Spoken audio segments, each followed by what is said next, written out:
So it's O'Rourke, Eric T., Eric Gabriel, Justin Gabriel, Adam Cherdo, and Monica O'Rourke.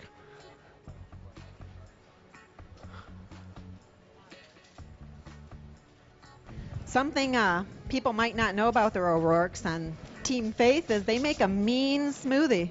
Yes, they do. Trying to support all the racers out there. After the races, they'll whip out the Magic Bullet smoothie machine and go to town, always with, fresh ingredients, things designed to re-energize the racers.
Every team trains hard.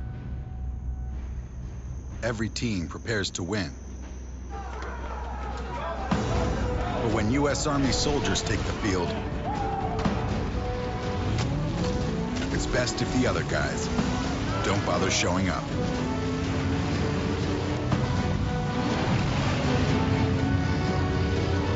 See if you have what it takes at GoArmy.com/team.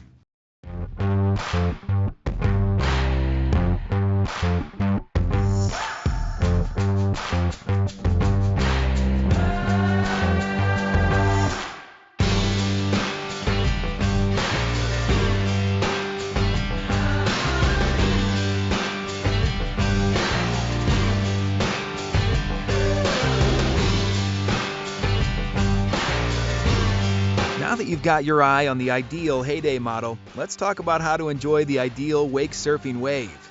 Before you start, you'll need 4 things: a Coast Guard approved life vest, a surf tow rope, meaning one with a small loop handle that won't get caught on anything, a wake surfboard, and a spotter, or use the standard convex mirror on your heyday. Next, you'll need to determine which way to pitch the boat with your ballast tanks. This will depend on your dominant foot. If your dominant foot is your left, you ride what is called normal with your left foot forward, and you'll load the left or port side ballast and ride on the left side of the boat. If your dominant foot is your right, you ride what's called goofy foot. This means you'll tip the boat right or starboard and ride on the right side with your right foot forward. Then, set the boat speed to between 10 and 11 miles per hour so you create a nice wall of solid, clean water. Some call it the green water, as it takes on a greenish hue when in a good curl. Just think clean and green. You'll know it when you see it. Once that's dialed in, shut down the engine and have the rider enter the water. The rider should place their heels shoulder width apart on the board, which is floating in front of them with their back foot on the step pad. When the boat starts to pull you, don't fight it. The board should pop up and stick to your feet. Distribute your weight in the center of the board with even pressure on both feet. Bend your knees and stand up. Keep the handle at hip height and your arms straight. This keeps the force of the boat's pull in the center of your body so you don't get pulled over. Look at the boat, not down. And don't worry about throwing the rope if you're just learning. There's a time for that. In fact, once you're up, let the boat pull you if you're just learning. This is a good time to practice carving. Once comfortable, move to the shoulder of the wave. You'll notice that pressure on your front foot accelerates you and pressure on your back foot slows you down. Put simply, your front foot is the gas, your back foot is the brake. Once you're able to navigate to the surf pocket, you'll feel the wave begin to push you and you stop being pulled by the boat. That's when you're in the clean and green. Once you feel slack in the rope for 10 to 15 seconds, you can try throwing the rope. And in the beginning, don't worry about throwing it into the boat. This can be distracting, can make you lose your balance and fall or face plant. Just toss it to the opposite side of the wave where it's out of your way and out of your mind. Then, it's all about getting comfortable back there. Do this a few times and you'll be ripping the curl in no time. So now that you know how to enjoy a Heyday wake surf wave, start making some of your own. Visit heydaywakeboats.com to locate a dealer near.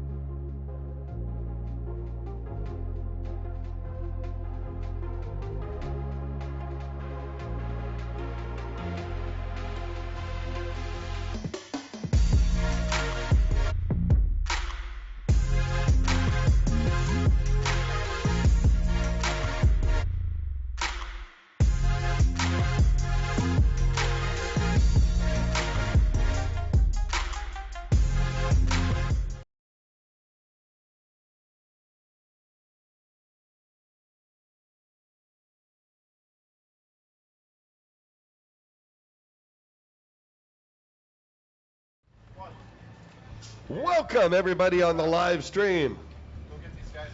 I'm Kurt Nolenberg. This is Rosie Vada. We're here at round number 3 of the Heyday Wake Boats Pro Watercross National Tour, sponsored by Broward Motorsports. The live streaming sponsored to you by Charlotte, West Virginia. Thank you so much. It's been a great day so far. Racing action all day long. We just watched the IROC Stock Women's Runabout Box Stock combined race. Great time out there. Rosie, what'd you pull away from that race? That was an awesome race. We have the top 3 guys real close together. It was amazing. I would really like to thank the city of Lewisville and having us out on Lewisville Lake. Yeah, everybody here has been fantastic. What a beautiful lake. Everything seems to be going well for today. We had some clouds earlier, but it's starting to break up. The sun's coming out.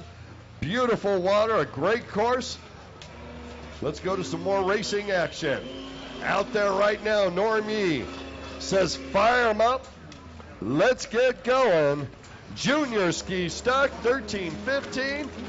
And with a hole shot on the inside, once again, Teo Beaumer on that number 12 machine out of Lake Havasu City, Arizona. Almost said Texas.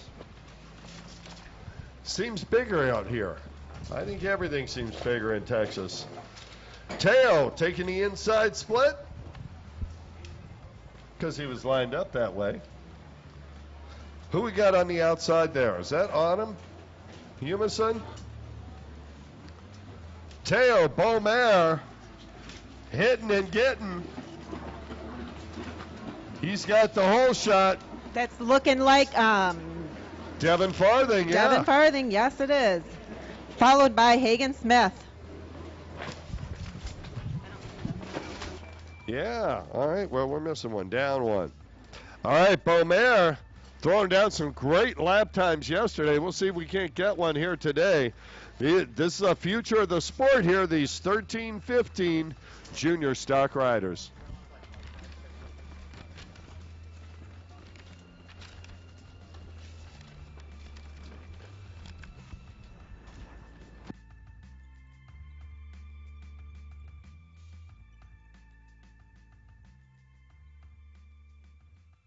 You're like cold sweating. See spectacular art in Reno, Tahoe, USA, such as the Playa Art Park, featuring Burning Man sculptures, and the Bicentennial Sculpture Park in downtown Reno. Enjoy mural tours, art walks, historical home tours, galleries, and museums. Visit renotahoe.com for more information. Yeah, going to be great there next weekend. I'll tell you what, I can't imagine a city that's more welcoming than here in Lewisville, Texas. We have had a great time. The local, everybody that you meet out here has just been so friendly. Teo still in first, followed up by Devin Farthing. Yeah, Devin's got a little bit of company there. Hagen Smith out of Liberty Hill, Texas, trying to make a move forward. He's trying to throw that 107 machine up there, catch up with Farthing. It's so funny, Farthing at his size just locks into that machine, and it's on like their one piece. You don't see him falling away from the machine at all. He is one with the machine. Yeah, and these racers have been fairly consistent. Moto 1 and Moto 2. Teo has been taking it, and Devin has been in second for Moto 1 and Moto 2 as well.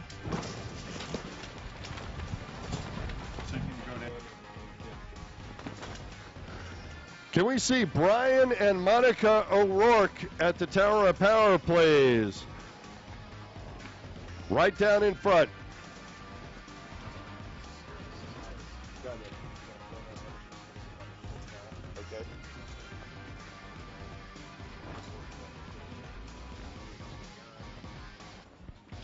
All right, boy, things going well this morning. Going exceptionally well for Teo Beaumer. Devin Farthing and Higgins Smith still got a battle of their own. Farthing starting to leave him just a little bit. Folks, we're going to finish up these amateur races, about 10:30 or so. We're going to have our amateur awards about 30 minutes after that. Well, for about 30 minutes, right after the last race, we'll go right down to amateur awards. Please come on over to the podium, the Tower of Power. Then our pro show will start at 11. Teo Beaumer continuing to leave the rest of the pack. This kid's in another zip code, another time zone. Brian and Monica O'Rourke, if you can see Rosie down at the base of the Tower of Power, please. Brian, great rides, both of you.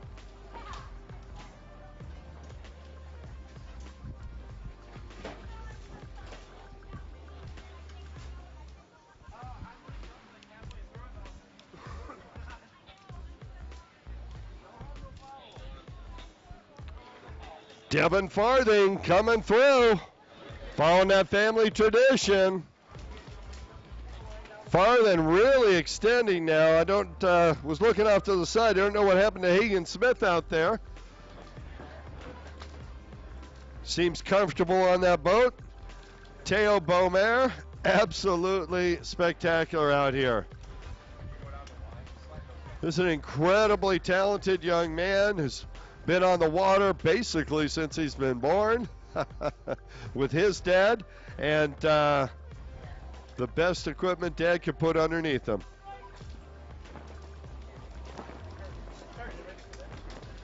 Yeah. All right, let's take it down to Rosie. Rosie, who you got down there? I have Team Faith down here. We have Monica. Hi. Introduce me to your husband here with Team Faith. Oh, this is my handsome husband, Brian O'Rourke. Now, I hear that Brian started a devotional that he is able to Bring to the races? he's able to bring to the races. Yeah, you were at it.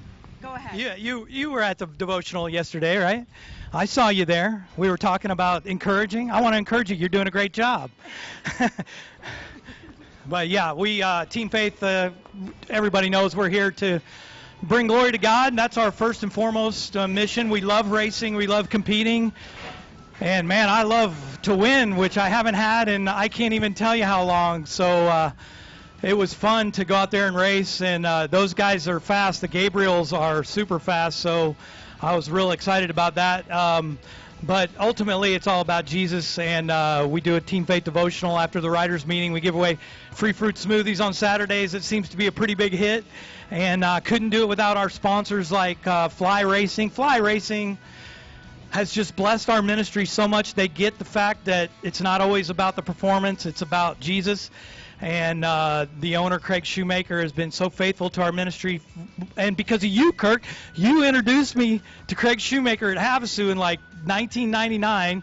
I was in a bus that had nothing in it, and you said, you got to go meet this Christian business owner. He might be able to help you at least get like plumbing in that thing or something. Gas to the next race. Gas to the next and race. You know what? Literally, the rest is history. Brian, what a great race for you today. Absolutely. I've got chicken skin just watching you chase down Monica. Yeah. We were talking about how you missed her. You hadn't seen her since the beginning of the race. You want to see her before it was over. I did, yeah. And, we got a big shout out to you and Team Faith. What you do with your devotional is really, truly inspiring to all of us. I know Mr. Shoemaker has got to be pleased when he sees the live stream and sees what you guys are doing out there. And Brian, I got to tell you, nice hole shot. Great run today. It's always the goal. Yeah, Jeff Dykowski helped me. He's been helping me all winter, actually, with this Spark, and I've never really been on it much. And we got a ton of great sponsors. Amsoil stepped up. We got these cool new wetsuits, Exceed. Here's a cool story. Exceed wetsuits didn't have a John for racing watercraft. They were mainly a surf wetsuit company, but they had the colors that we needed, the orange. And so we approached them, and now they're working with Western Power Sports and Fly Racing to produce a line of jet ski personal watercraft racing wetsuits, and we're having a hand in that, and that's an honor. Jet Lift has been faithful to us with all the tote stuff. A ton of sponsors just help us if you want to check it out. You're doing Arena Cross and Supercross. We do Arena Cross. We do GNCC racing, Scramble Cross. We're all over. We have a freestyle motocross team. We're a lot of places at once, and God has really blessed our ministry, and it's all about Him. So thank you, Jesus. I'm telling you, you've got some support. Every racer needs that kind of support. Brian, great job. Monica, got to tell you, hey, we're not letting you get out of here. So Monica, listen, you started your racing career on a personal watercraft in hurricane-like conditions. You decided to go out and race. What's it like now that you're out here on a flat water? It's definitely different. I still have a lot to learn, and everybody here is just fabulous. They help me out so much, giving me little tips on the line and even before on the line. So it's been fantastic. The great location. Lewisville is fantastic. I hope we can come back again. Yeah, I agree. Yes, and the concerts and everything else. It's been fantastic. Thank you. Thank you, Pro Watercross. Well, I got to tell you, congratulations. The only thing I would hope for you is that you get some competition out there. So let's call those other women out. I'm calling you out, women. Come out here. Come race.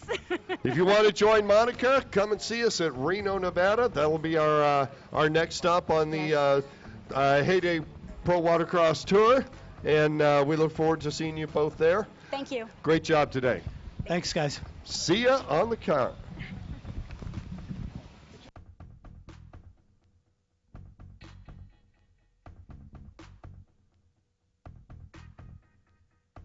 Some holders on the line.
Amateur runabout box stock, amateur runabout super stock.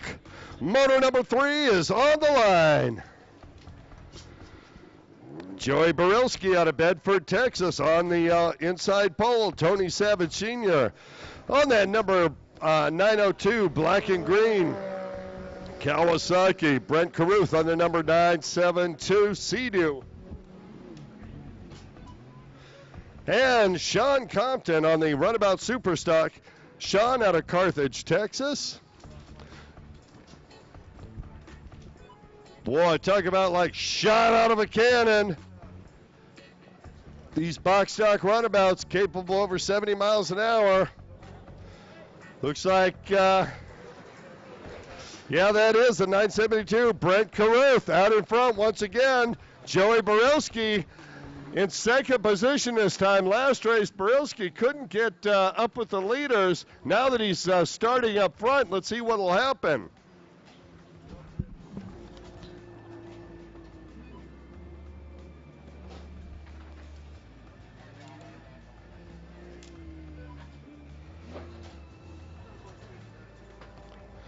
Sean Compton on that Superstock runabout in the third position. Oh, and hit the eject button. Compton off his boat. Just starting to get onto the back straightaway.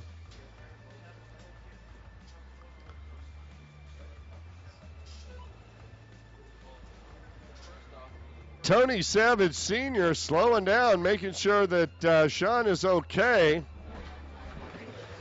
Here's your leader, Brent Caruth. Caruth from Wiley, Texas.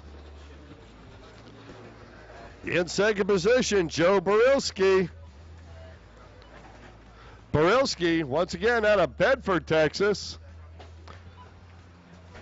So, Rosie, we had Sean Compton go down in the far right-hand side, just about getting ready to get onto the back straightaway. He hit the eject button, and not only did he get altitude, he got amplitude. They're still trying to get him back to the boat.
Yeah, this is race 6.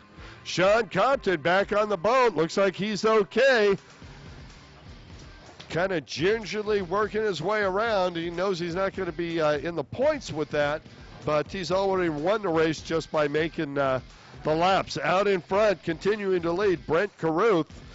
Caruth Sea-Doo, I'll tell you what, he is getting a whole shot each and every time and has just been able to pull away. Joey Borelski in a lonely second position now. And here comes Joe Savage Jr. Tony Savage Sr., excuse me. Tony Savage Sr. in his third race of his life out here. And I'll tell you what, for that little experience, he's doing a pretty good job. But you know what? When you're brand new at something, little stuff happens. Tony Savage Sr. hit a wrong buoy earlier in the race, had to redo it as he came down the straight area. He was on the wrong side of the hot tug in the middle. Little stuff happens, but that's how you learn, right? Yep, you learn as you go. You turn around and all of a sudden, boom, you're Sean Compton. Even better yet, today you're Brent Carruth. And Carruth went by Compton in that lap, so he is lapped riders here for Brent Carruth. All right, Compton getting back on the throttle now. He needed a breather after that get-off, and I do not blame him at all.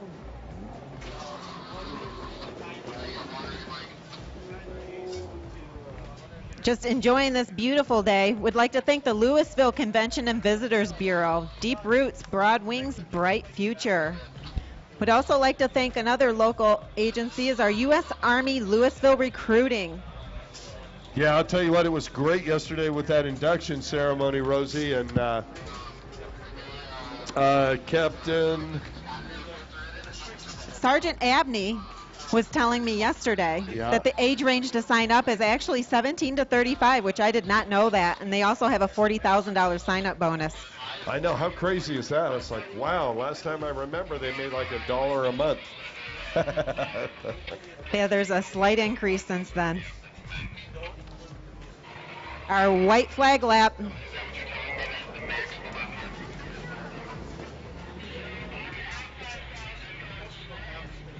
Boy, I'll tell you what, Sean Compton getting back up to speed now. White flag out. As Carruth goes by, then Compton, those two just on a tear. We need some holders to the line, please. Couple of holders. It'd be great to have some holders. Junior ski stock, 10 to 12 years old. Couple of holders would be great.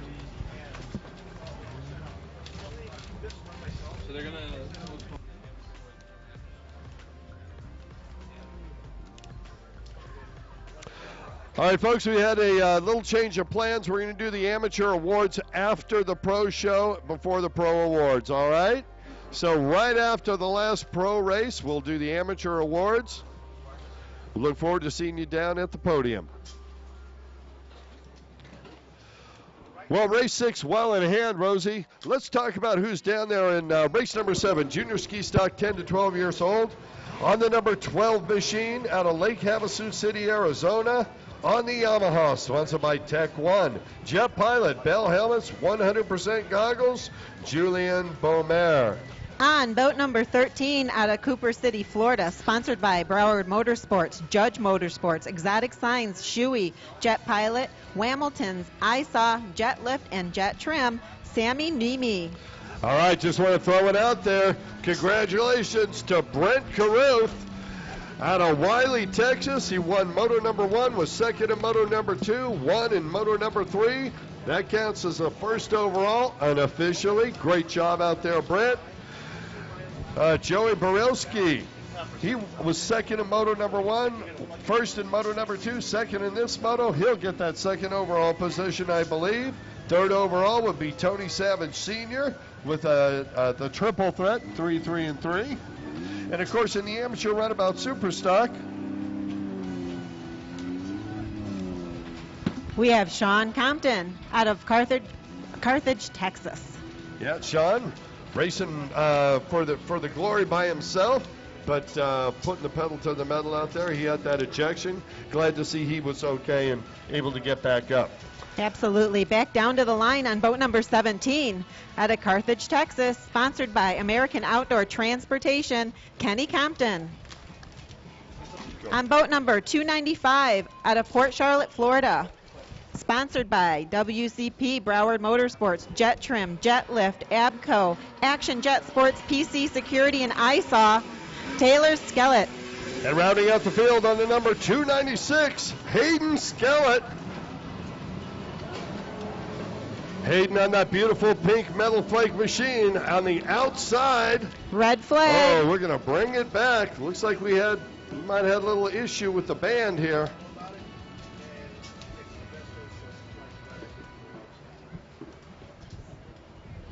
Red flag's out. They're calling all of our riders back. We are going to restart the race. We'll re-rack, restack, and get them back. Load them up. So I noticed at the start of the races, they take the back end of the jet ski out of the water, and they blow all the water out of the pump. What exactly does that help the racers do? Well, there's a couple of things. A great catch on your part. When they lift up the rear of the boat, what they're doing is they're not only are they clearing the pump out of the water, to getting debris out, but they're clearing the water out of the exhaust, which usually means a little bit more torque, a little bit more power when they set it back in to take off for the start. Started out with some of the earlier personal watercraft. When they get excess water built up in the exhaust, you go to hit the throttle after sitting on the line for a little bit, and they would stall. So now they learn to pick them up out of the water, rev it up, get a nice fresh charge of fuel mixture in there, and as they say, hit it and get it. So our holders play an important part of our starts. Not only are they holding the watercraft in the position they need to be in, they're also helping to prep the watercraft for a great start off that the line. Depending on your rider, some of the riders like to give it maximum throttle and need holders that weigh twice as much as the machine to hold them back. Some riders like to just blip the throttle and time it and try and make it easy on their holders. All kinds of varieties, but I'll tell you what, if you want to be in the Hall of Fame for holders, you're going to be over 200 pounds and have guns like you. Yeah, baby. Tell you what, you should be out there holding. I just might. Let's see, we got to do the climbing wall, holding, the wakeboard boat. You got a full schedule. I really want to get on that Heyday wakeboard boat because I'm seriously considering starting to save my pennies and buy one. And that's the thing. You can get one of those things, like the base model, for a little over 30 grand. All right, we're going to restart them. Junior ski stock, 10 to 12 years old, moto number 3. Looks like Sammy Nemi on the outside, got a little bit of a drive. He's starting to pull away from Hayden Skellett. On the inside, gotta think that's Julian Beaumere. We'll take a look as it comes around. The sun's starting to reflect off those boats as they come out there. Very difficult to see the numbers at my advanced age. All right, here they come.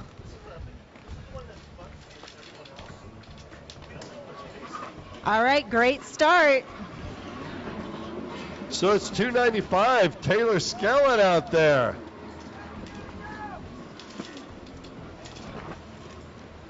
Taylor Skellett with the whole shot.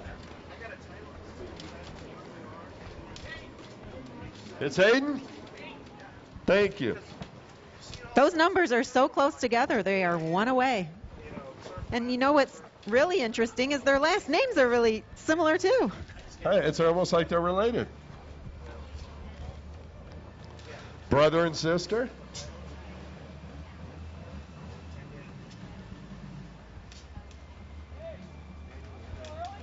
Oh, so these kids are not using a log jump, but boy, that's going to come into play when we get to the pro show here in just a little bit.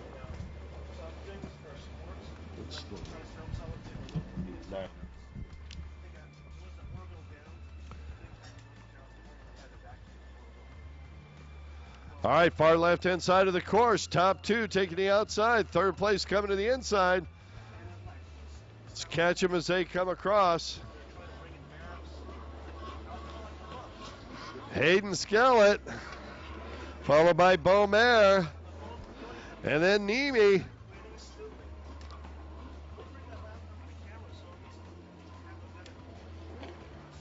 There's Taylor Skellett.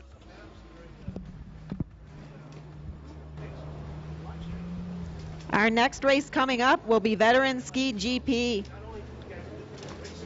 Veteran Ski GP. You are the next race. Kenny Compton out of Carthage, Texas, getting some support from his pit crew as he goes by. Oh, looks like we got a battle going on in the front still. Check it out. Hayden Scallett, look out because Julian Beaumare is right there. And they're opting on different courses. Let's see who can come out in front, the outside or the inside. Beaumare taking the inside. Scallett on the outside. Skellett's going to be there first. Beaumare going to have position. Skellett's going to have the speed. Scallett is definitely going to retain the lead, but Beaumare right behind. Hayden Scallett, look out. You have got Julian Beaumare in your back pocket. Beaumare, do you see that inside-outside move? I'll tell you what, these kids, they learn from the best down there. They got great instincts on where to go. And we can't discount Sammy Nemi. He is not too far behind first and second. Oh, no, Nemi is brilliant out there.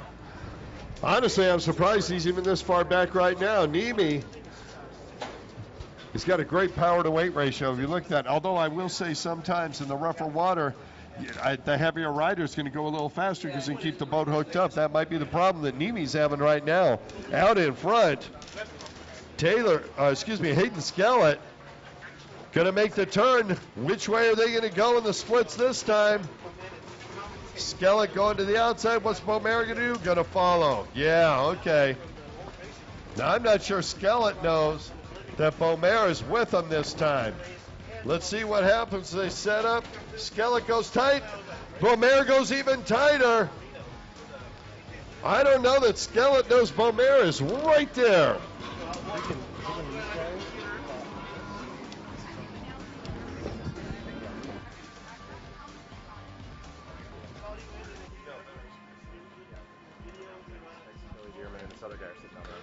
All right, up next, Veteran Ski GP, Veteran Ski Super Stock to the line. Sports Stock, you'll be up after. Yeah, just Vet Ski.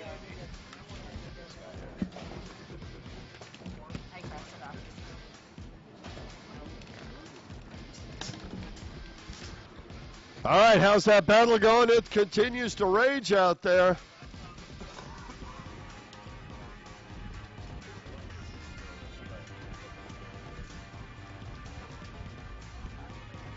All right, through the splits one more time.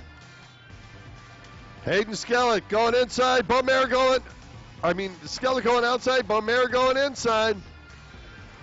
Beaumare cutting tight, throwing that boat sideways. Scallett way back in the tray, trying to get maximum acceleration. Skellett's going to be there, but it's going to be close this time. Beaumare getting a drive. Beaumare's got position. Skellett's holding it wide open. Who's going to be there? Beaumare makes the move. Beaumare makes a nice move. Took all the way down the front straightaway to be able to make the pass. Hayden Scallett, though, he's not giving up. He is right there behind Beaumare. Yellow flag out. We've got a rider down. They are very impressive out there. Even when the pressure's on, they keep complete control of their watercraft and really charge hard. They're doing a great job out there. You got to think, these are 10 to 12-year-old kids. It's amazing. 10 to 12 years old. What were you doing? I know I wasn't doing something as highly skilled as this. I was racing motorcycles, but I was pedaling my two-wheeler, and that's about it. All right, Beaumare has a lead. He still prefers the inside. Scallett going to get the outside. Oh, this could be interesting. Beaumare on the inside. White flag ready to come out. Beaumare holding tight. Oh, Beaumare's going to come out of this with a good lead. Here comes Scallett. Here goes Beaumare. Julian Beaumare throwing it down.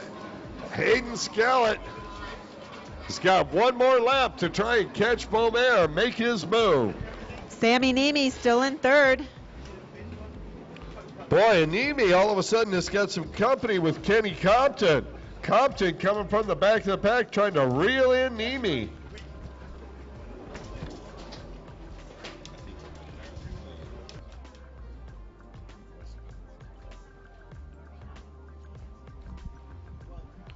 I'll tell you what, this has been an exciting race day already. It's crazy out there.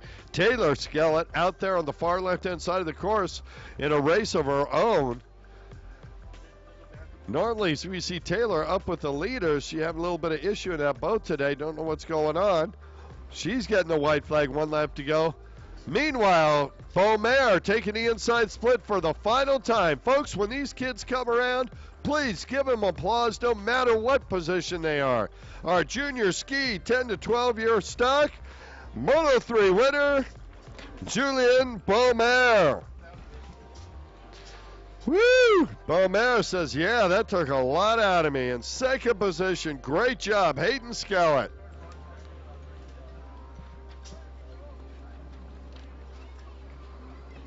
Those two waving at our tech inspector, says, yeah, we're riding the same boats. Here comes Sammy Niemi in that third place position. Oh, Kenny Compton hit the eject button the last time through.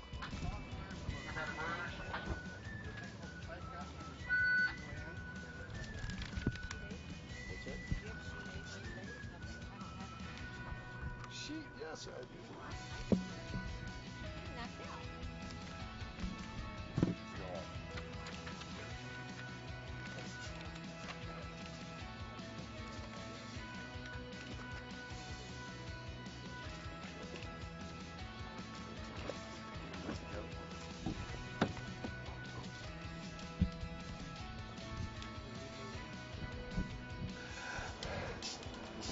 All right, Taylor Skellett making it across. All right, that finishes up. Now to race 8, Veteran Ski GP. On the number 51 machine out of Tulsa, Oklahoma. Riding the Kawasaki, sponsored by Commander. Ashton Creek Oral Surgery, Chris Mastin. On boat number 77 out of Albuquerque, New Mexico. Sponsored by Leisure Pools, Peak Power Sports, Utility Block. Jeremy Poper. On boat 152 out of Yakima, Washington. Sponsored by RM Racing, Commander and Fly, Kevin Redinger. And rounding out the field, I think, Trey, you on a boat this time? Yeah, buddy. On the 211 out of Oklahoma City, Oklahoma. Riding Kawasaki, sponsored by Commander Industries and Jet Trim, it's Trey Sutherland. All right, I think we're going to have, this is going to be an 8-lap event. Riders are saying 4, give me 4. 8 laps.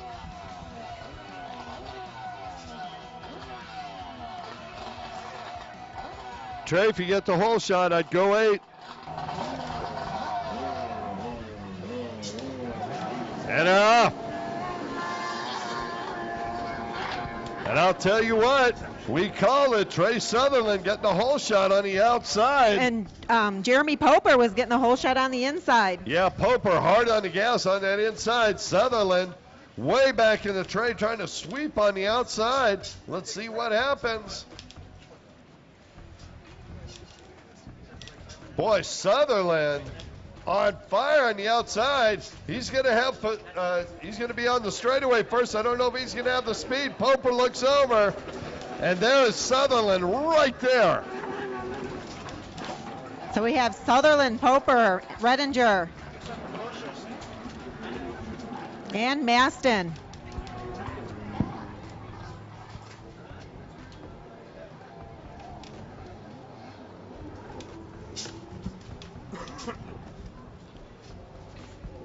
All right, first, second, and third, all within one buoy of each other. But I'll tell you what, Jeremy Poper, he wants nothing to do with Trey Sutherland in this race. He wants to try and get a lead as quickly as he can, try and stay away from Trey. Trey is just like a pit bull in the later stages of these races. He'll hunt you down, grab you on the ankle, and won't let go. Yeah, when you're out in front, you want to take advantage of that clear water, that smooth water, and get as far ahead as you can. All right, here they come through. Oh, and look at that. Kevin Redinger going to try and make the inside split work for him. Redinger attacking that inside split. This could be interesting. Watch them as they come around. Redinger going to come in second position. I don't know if he'll have the speed, but he'll have the position. Sutherland not letting him by.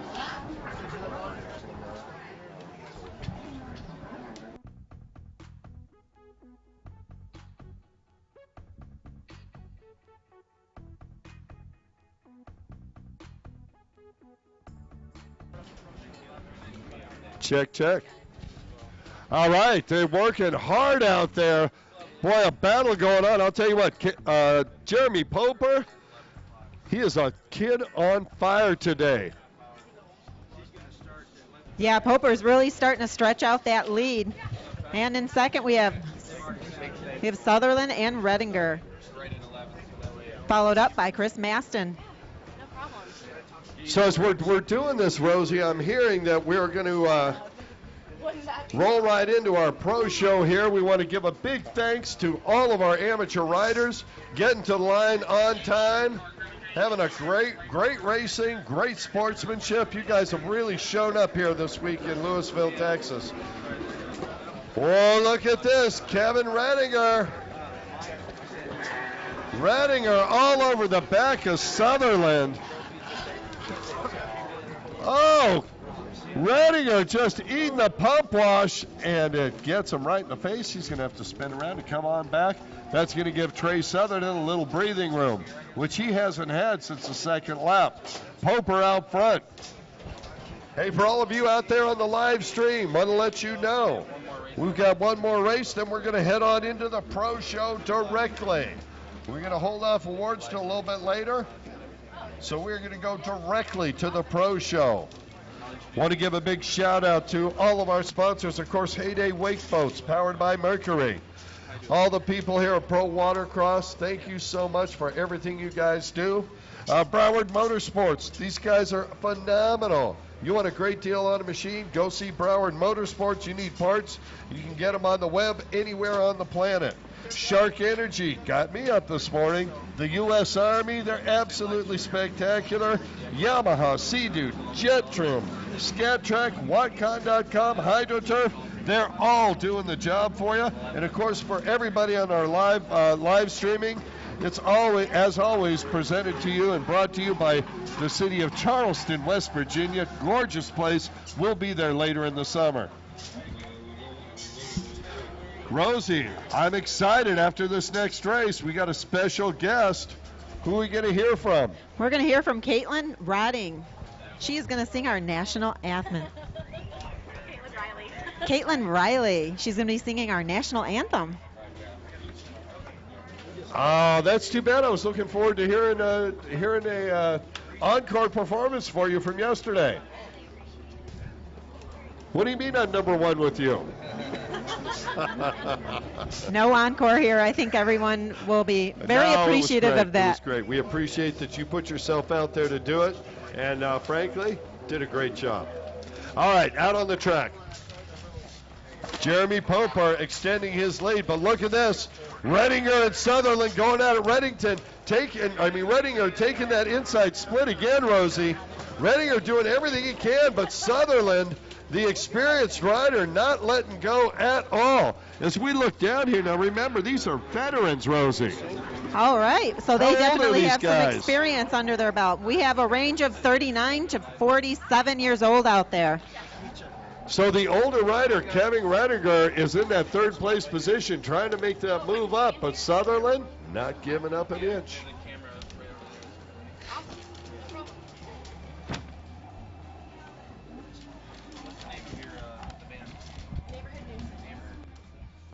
Oh, we're going to have to throw that out there. Based here in Lewisville, or? Yeah, based in the Lewisville area. All right, great. Neighborhood news, that's going to be your job. Neighborhood news. I'm going to have you introduce her. They are too. Yeah, God. Today at 11 o'clock. Okay, did you hear that? You can hear him playing 11:30 here. All right, Chris Maston goes by. Here's Jeremy Poper. Poper using that No pressure. SXR 1500. And Poper really starting to get in tune with that machine. He is riding it riding the wheels off that thing. And Kevin Redinger is like a pit bull. He is not letting go of Trey Sutherland in the least. Redinger blew off his machine almost last time in that position. He slows down. He'll try and make a move elsewhere. Redinger trying to set up, jumping that pump wash. As you were telling us yesterday, Rosie, you get in the pump wash behind one of these boats, it's aerated water. You don't get a solid stream coming out. Makes it difficult. Oh, as I say that, Sutherland has an issue, and Redinger goes by. Sutherland has some sort of problem, and he is just nursing that boat along.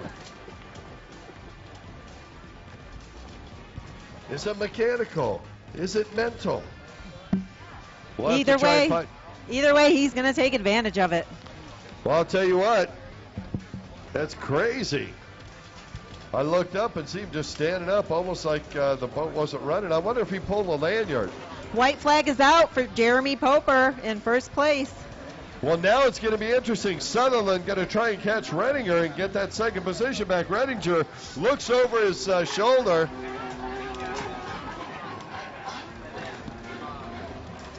And here comes Sutherland.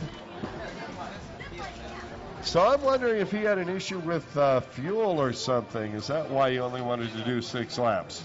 Maybe. Do you see him down there on the line? They were holding up 6 fingers. I did. On the line, speaking of the line, we have Sport Stock. Make sure we have all of our Sport Stock contestants down on the line. Go ahead, start.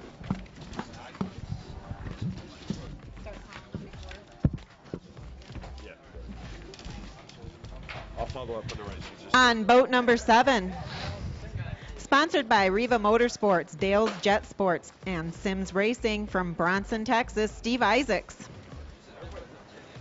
All right, just a breakaway out on the track, making the final buoy. Jeremy Poper. Folks, put your hands together as he comes by. He is your wire-to-wire winner, never-headed, Jeremy Poper. Second position on that 152, Kevin Redinger out of Yakima, Washington. In third spot, Trey Sutherland out of Oklahoma City, Oklahoma. And in the fourth spot, Chris Maston out of Tulsa, Oklahoma. Who else we got on the line? Down on the line, boat number 14 out of Naples, Florida, sponsored by Wade Chapin Performance, Broward Motorsports, Exotic Signs, Whamilton's Customs, and I Saw Cameras, Keith Dill. On the number 95 machine out of Davie, Florida, riding the Yamaha, sponsored by Broward Motorsports, Team Mean Racing, Exotic Signs, Jet Tribe Racing, Judge Motorsports, and I Saw Cameras, Ken Waddle. On boat number 111 out of Madison, Mississippi, sponsored by Judge Motorsports, Scat Track, Jet Trim, and Jet Pilot, Billy Dearman. On the number 130 out of Allentown, Michigan, riding the Sea-Doo, sponsored by Riva Racing, Dees Marine, Jet Trim, Hamilton's BP Designs, Eric Gabriel. Boat number 134 out of Sulphur, Louisiana, sponsored by Jet Trim, IPD Graphics, and Riva Racing, Ricky Hitch. On boat number 323 out of Pauls Valley, Oklahoma, sponsored by Performance Watercraft 323 Engineering, Connor Parrish. On boat number 910X out of Cumming, Georgia, sponsored by Team Faith Fly Racing, Olin's USA, Pirelli Moto, KTM USA, Western Power Sports, Amasol Incorporated, Jet Lift. Check it out, Keith Dill getting the whole shot from the inside. Behind him, I believe, is that the 910 Jeff McPhail? Saw Craig Ingram in there. Yep, and that's who I was just announcing on boat number 910X, Jeff McPhail out of Cumming, Georgia. McPhail had a O-ring going ahead in his motor yesterday. He's glad to be up front. And then we have boat number 910 just passed us by out of Norm, Oklahoma, sponsored by Relic Racing. It's Craig Ingram. Wow, Ken Waddle hit the eject button right in front of us. Waddle getting back on that wave blaster. Speaking of blaster, out in front, Boy, we're having some issues over here. Riders going the wrong way, all kinds of stuff. Not so for Keith Dill. He's out in front and accelerating away. Dill coming into the splits. Where's he going to go? Inside, outside. Inside it is. Keith Dill had that inside work for him earlier. Whoa. If that's Eric Gabriel on the C2HX, I believe, making his way up into second on the outside. Dill will come out in front, but boy, I'll tell you what, those two had a battle yesterday, and Gabriel making his way up, getting that C2HX warmed up, stretching the long legs. This is going to be interesting, Rosie. Third spot, Billy Dearman. And in fourth, we have Connor Parrish. Parrish out of Oklahoma. Steve Isaacs right there. Boy, I'll tell you what, Isaacs got some company with Craig Ingram all over the back of him. Ingram trying to use that HX to intimidate Isaacs, not working so far. Meanwhile, out front, Dill still with the lead, but here comes Eric Gabriel. Eric Gabriel is trying to get in that clear water and accelerate. That HX starting to run down Keith Dill. Oh, the split course is going to be exciting this time, Rosie. Dill makes a turn. He's been going to the inside. He's sticking with it. Gabriel attacking the outside. Oh, I'll tell you what, Gabriel on fire here. Gabriel going to come out in first. Definitely going to do it. He has got position and the speed. Dill looks over and watches his lead go away as Eric Gabriel starts to run away on that C2HX. Dill in second position. Billy Dearman coming up right behind them in third position. Connor Parrish is following up in fourth. He's got Steve Isaacs and then, of course, Craig Ingram.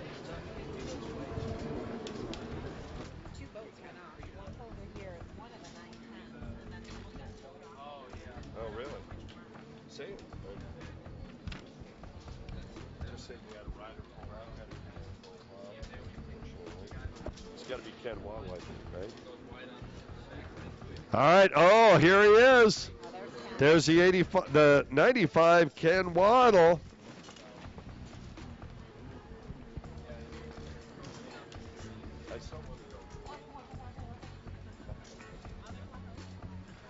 Wow, take a look at this. Eric Gabriel starting to stretch his lead. Now Dill taking the outside. Figures, hey, it worked for him to get in front of me. Maybe I should be taking the outside. Dearman trying the inside. Dill way back on that blaster, trying to get as much speed down the straightaway as he can. But boy, there's nothing he can do. Eric Gabriel stretching the legs of that C2HX, and it has got some top speed. Billy Dearman not too far behind.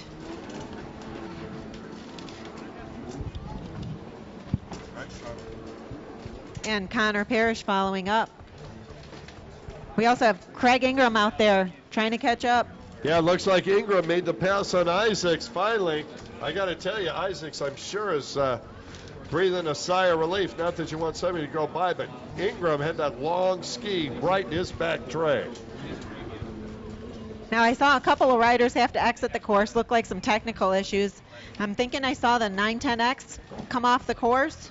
Jeff McPhail. Yeah, we had talked about having a blown O-ring in the head yesterday. I'm wondering if that took him down again today.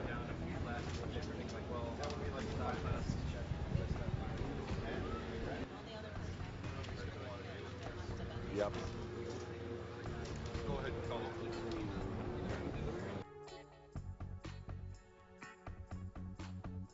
Eric Gabriel just passing us by, followed by Keith Dill. Third place, we have Billy Dearman. Now we have a battle here for fourth position. Looks like Craig Ingram and Connor Parrish. Ingram's starting to move up. He's passed a rider using these last few laps.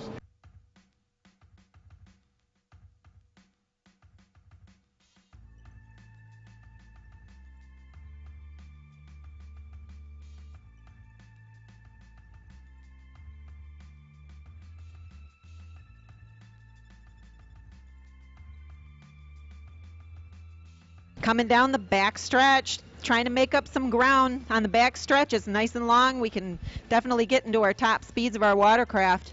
It's a good time to make up some space. Coming along the left side of the course at the split.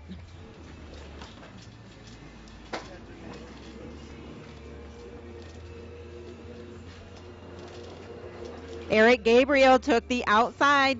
He is in first, followed by Keith Dill, who also took the outside. And on the inside, we have Billy Dearman, third position. Craig Ingram, not too far behind Dearman.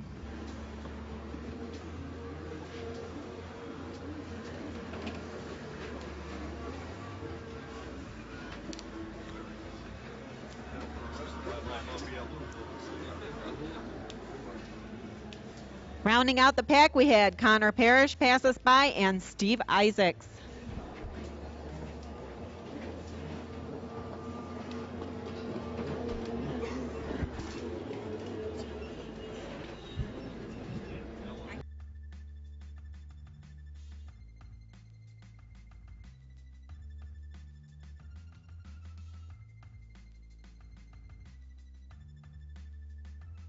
Here he comes, taking the outside again. It's Eric Gabriel in first.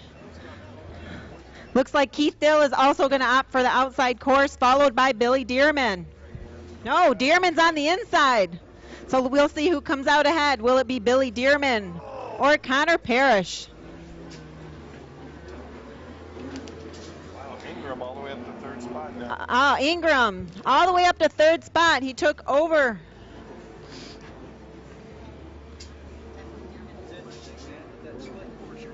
That puts Dearman in fourth position, followed by Parrish.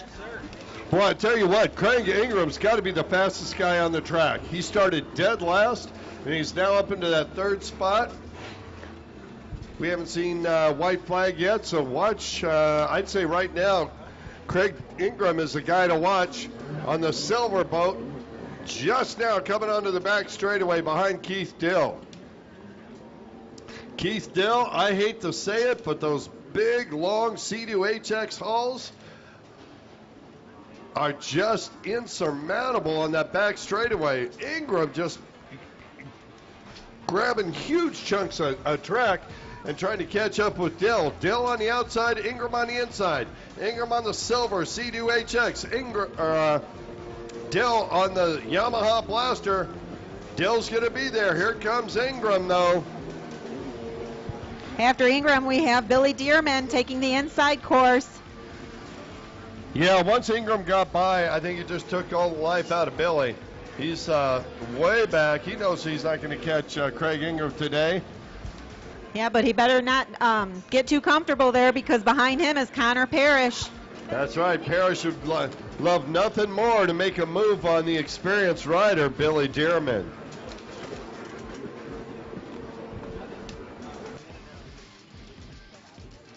Yes.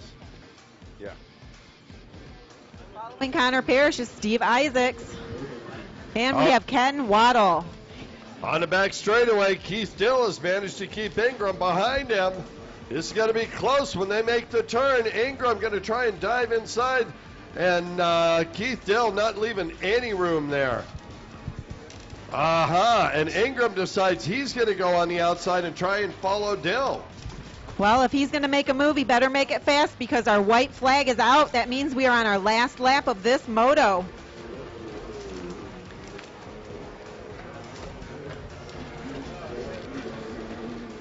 Call it all the way around.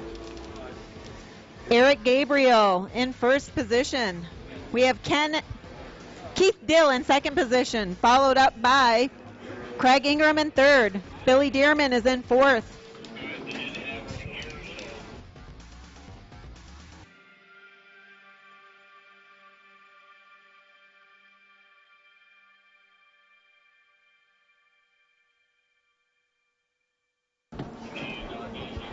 Coming up on that back straight, we have Ingram trying to catch up. Oh, I think he's gaining on him. Eric Gabriel choosing that outside course again. Then we have a battle going on between Keith Dill and Billy Oh, and Keith Dillon,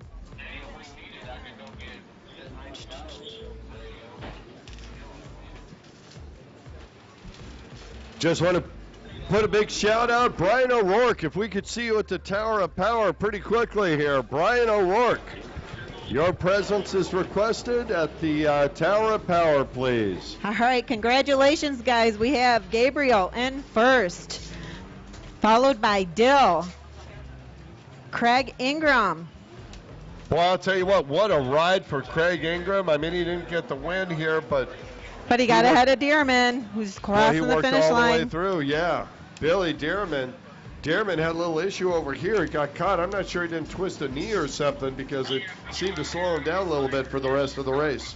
You never can tell, for this distance away. Yes, you cannot tell. This lake is so beautiful. The sun is shining off of it. Lots of things can go on out there.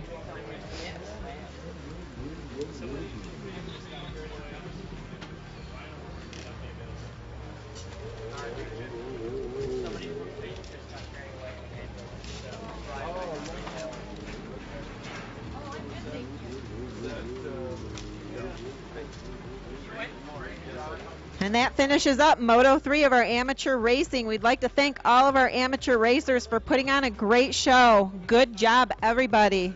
Coming up next will be our pro show.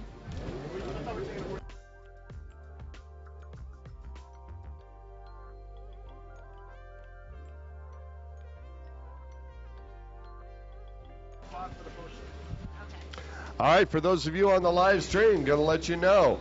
We have a minor break, then we're going to start back up before 11 with the pro show.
He's going to give us, and Team Faith, he's going to give us a blessing for the day.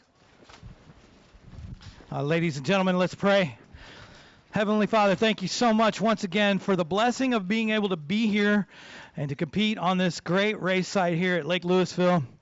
Lord, thanks for the great weather, for all the hard work of the crew and the staff of Pro Watercross, for all the sponsors that continue to support our passion that we believe you have put inside us as competitors. Lord, we pray a special blessing on the competitors as they compete today. Keep them all safe. We pray for Jeff McPhail as he just experienced a little bit of an injury, and we lift him up to you. We pray that somehow, some way, this day and this race may be glorifying to you. In Christ's name, amen. Joining us from Neighborhood Nuisance, who is performing here today in Lewisville Lake Park, Caitlin Riley will be singing our national anthem.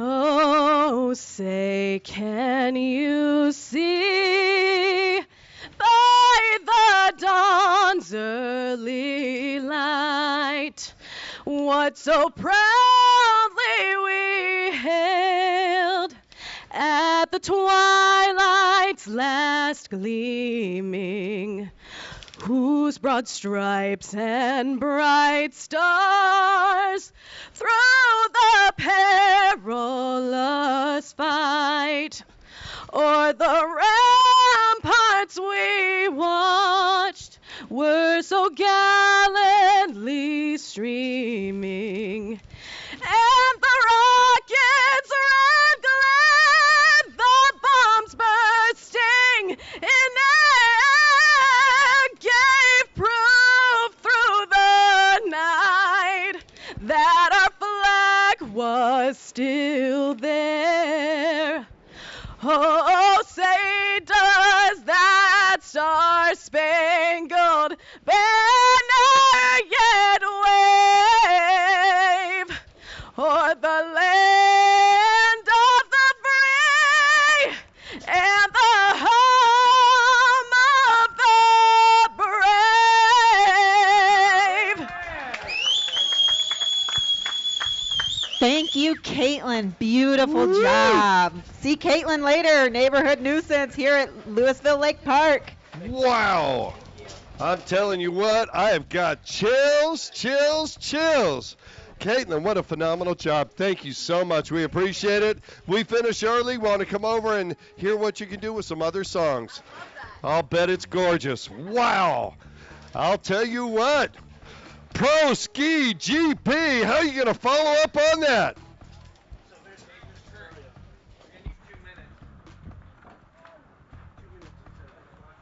All right, we're going to have a 2-minute break, trying to get everybody ready.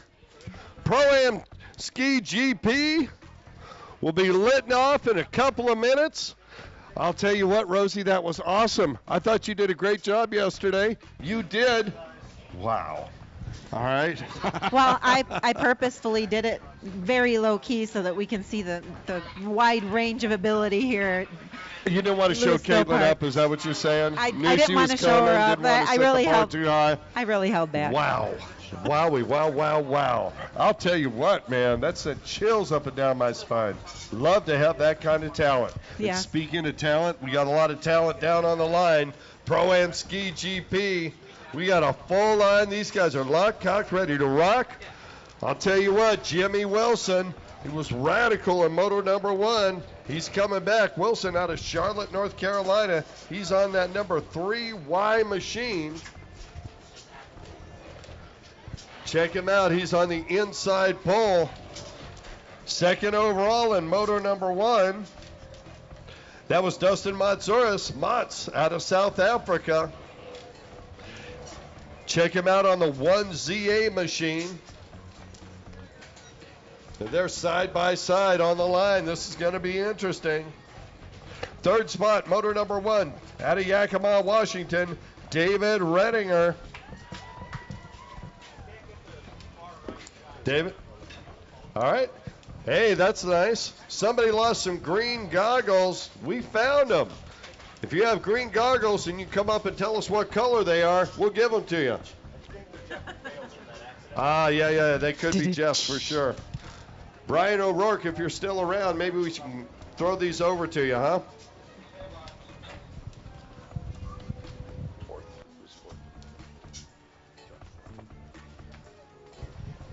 In moto number 1, coming in 4th position is Josh Block out of West Harris, Indiana.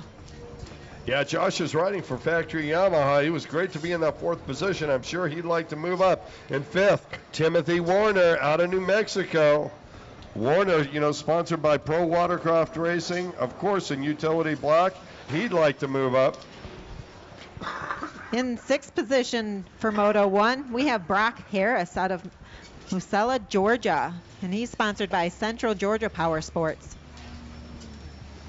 Speaking of sponsored by, Heyday Wake Boats, powered by Mercury. They're with us for the whole year. They're our title sponsor. They're out there giving out test rides. I cannot wait to get on one of those things and try that wave surfing. Okay, not wakeboarding where they drag you. You get to surf, like just stand there and surf. And being from California, of course, I'm a natural surfer anyway. Yes, if you go to prowatercross.com, they have information about all of our sponsors, including Heyday Wakeboards, Heyday Wake Boats, Broward Motorsports, Shark Energy, U.S. Army, Yamaha, Sea-Doo, Jet Trim, Scat Track, Watcon.com, and HydroTurf. I'm not saying you've got an accent, but Watcon.com. What? What are you talking about? Yeah, not. Hey, and a big shout out for locally, and seriously, these guys have really put it all out there for us, for everybody. The Lewisville Convention and Visitors Bureau, their motto is deep roots, broad wings, bright future. I can see why here. It's a beautiful lake. And of course, the U.S. Army, Lewisville recruiting. It was so awesome to watch those kids make their commitment to supporting their country, and they're headed off to boot camp. That was very touching. All right, let's start it off. Pro-Am Ski GP Moto number 2. Our starter Northeast says fire it up. Those boats sound angry, Rosie. They're mad. They're gonna get mad. And they're off. I'll tell you what, who isn't? Billy Wilson just took off like a shot out of a cannon. Dustin Matsuras tried to make a move. He got pushed back. He's going down. He's back in 4th position already. Wilson on the inside, throwing that machine around. Who we got on the outside? Can we see that number yet? Here comes Wilson.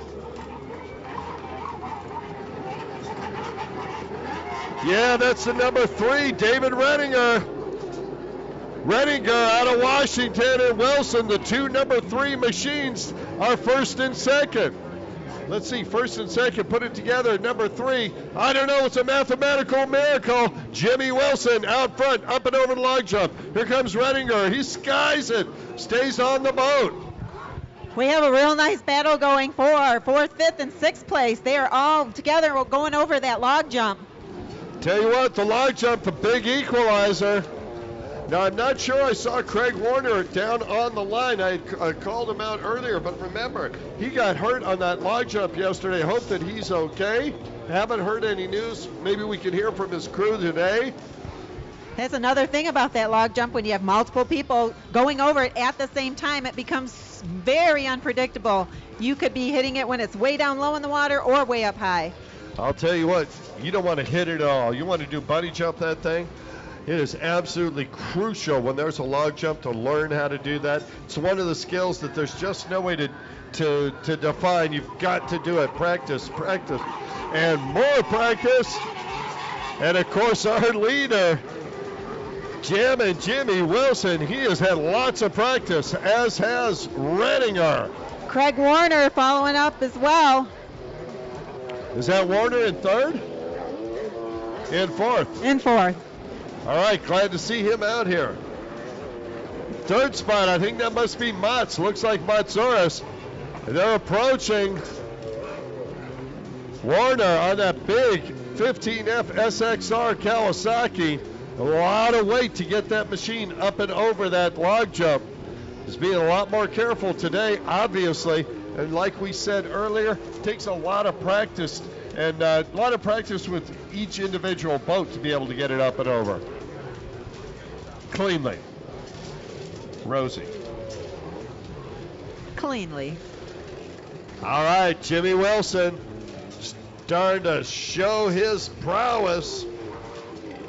He's taking that outside split, and he's putting it to good use. Yeah, he's taking advantage of that smooth water out in front of him. David Renninger coming up behind, wants to do anything he can to move up. But, boy, I'll tell you what, Jimmy Wilson is just accelerating away from every corner. Wilson's using Judge Motorsports power. It is sure working here again today.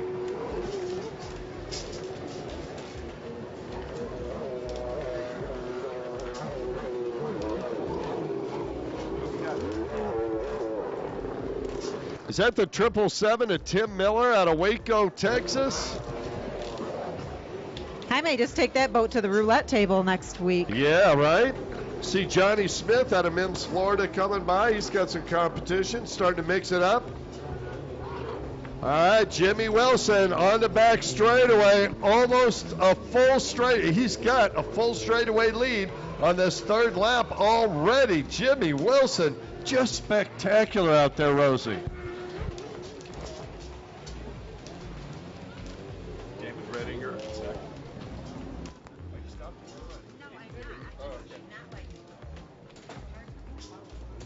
Oh, okay. So mark down first, second, and third. Is there 2,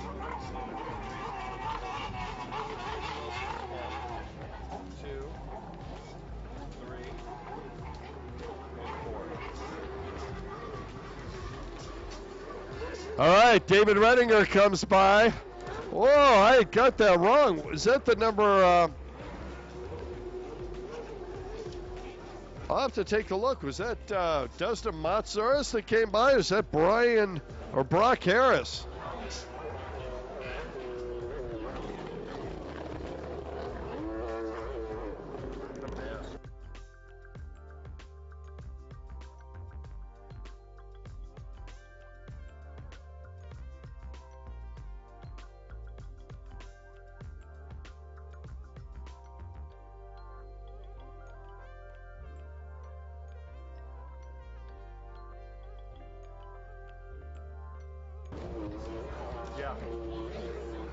All right, well, I just got confirmation in the third spot. That's Brock Harris.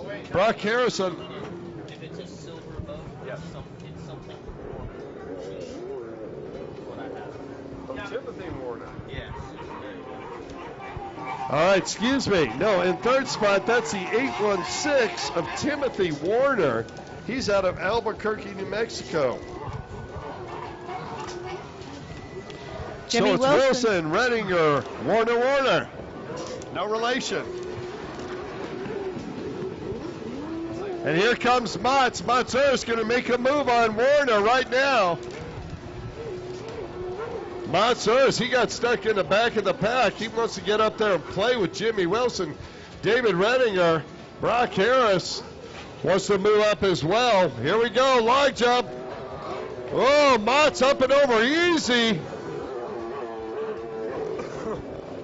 Warner, here comes Mats. Mats making the pass. All right, that puts Warner back in that fourth spot. Out in front. Out in front, we have Jimmy Wilson. He is going to take the outside course again. The outside of the split. Second, third, fourth, fifth, all within one. Boy, and there's passes going all over this course. Looks like fifth is going to try to take over fourth right now. All right, second position. David Renninger, he's going outside, but look at this move to the inside. That's Matsuris. Matsuris in a hurry. He's not going to make it this time, but he's reeling him in. Mats going into third spot. Dustin Matsuris will not be headed right now. Check it out, Kevin Renninger. I hope you've got a rear view mirror because Dustin Matsuris is coming, and he's coming fast. We're halfway through the race, so he still has some time to make that up. Log jump, here he comes. Oh, Redinger skies it. Matsouras able to get in right behind him. All right, this is going to be the challenge. The race here is for second and third. Oh, Matsouras makes the pass. Redinger goes a little wide. Mats makes the pass. Redinger going to dip in behind him. Matsouras all the way up from 5th or 6th at the start. He's now in that second place position. He's got clear water.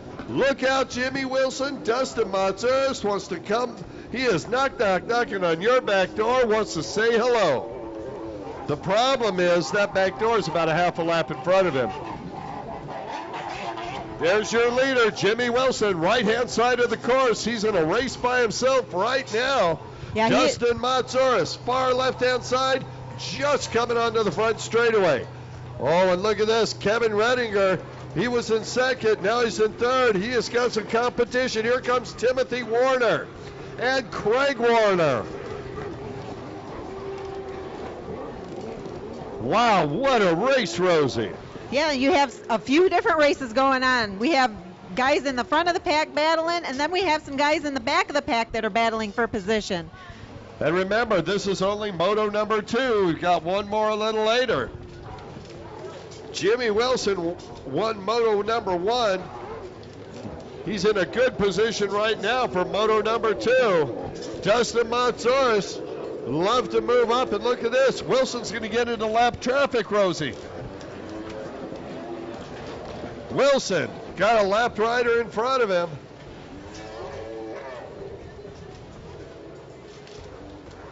Is that Travis Thompson? All right, our lap rider looks over. Sees the blue and yellow flag. You know that flag means, right? Race going on, baby, but you're not in it. Move over and let him by. Well, let's see if he does. Wilson.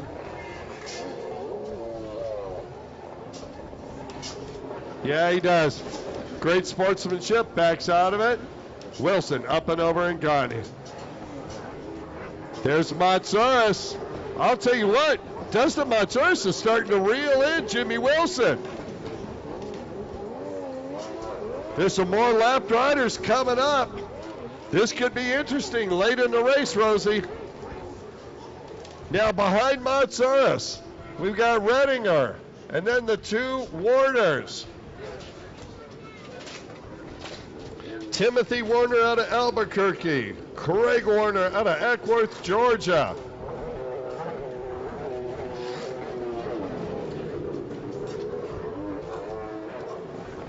Brock Harris comes by out of Macella, Georgia. He's engaged. Oh, there's that 777 and then the 721. That's Tim Miller. Johnny Smith going at it.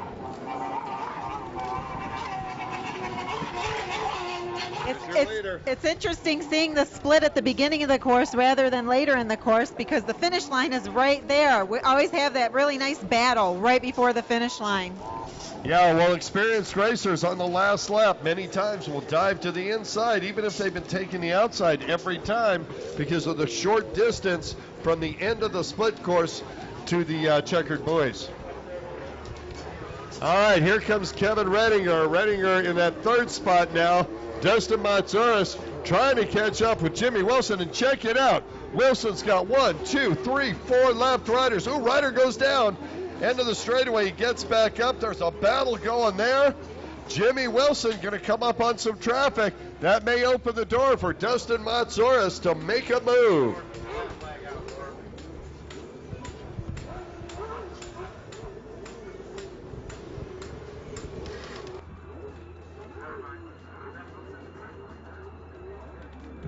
No. Wilson's the 4th one. Right now, coming on the back, outside.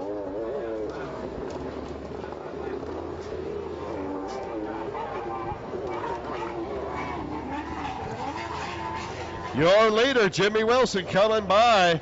He's got lap traffic in front of him. Now, these are not, nobody's slow in Pro-Am Ski GP, but they may hold him up enough for Matsouras. Montserrat's got to wick it up a little bit if he wants to catch up with Jimmy Wilson. Yeah, that's where getting that big lead in the beginning is really beneficial, because once you start lapping riders, they are going to slow you down and give the person behind you the opportunity to pass you. Yeah, and you know, as always, you never know what's going to happen, and you never want to give up. You never give up. Boy, we saw that with Craig Ingram in that last sport amateur race. He went from dead last up to third, and he was challenging for second. Oh, look at it coming. Jimmy Wilson making a wide open top speed pass on the end of that back straightaway. He dispatched 2 lappers in that one straightaway. Wilson going to dive to the inside. Lapper on the outside. Wilson going to attack. Lapper going back. That's what I'm saying. That's my story, and we're all sticking to it. Jimmy Wilson making the turn. White flag coming out. 1 lap to go.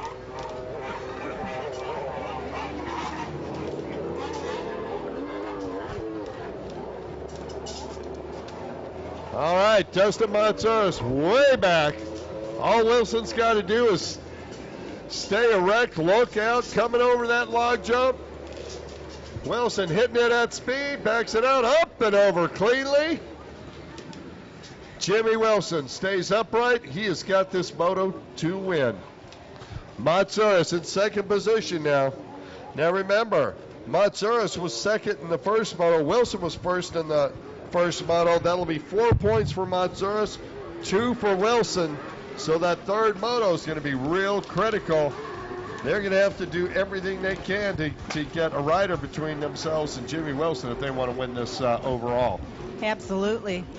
Last lap on beautiful Lewisville Lake. We'd like to give a special thanks to the Lewisville Convention and Visitors Bureau having us out here today. I'll tell you, I want to thank the mayor for coming out yesterday. We got a rider down on the log jump. Meanwhile, we got a winner about ready to be crowned, at least for this moto. Folks, put your hands together. What a great ride, Chapman Jimmy Wilson.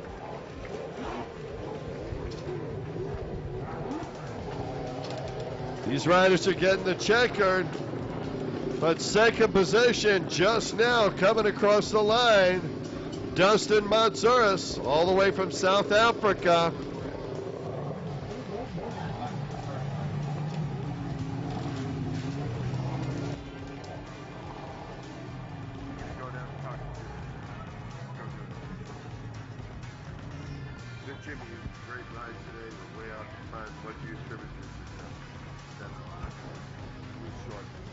We got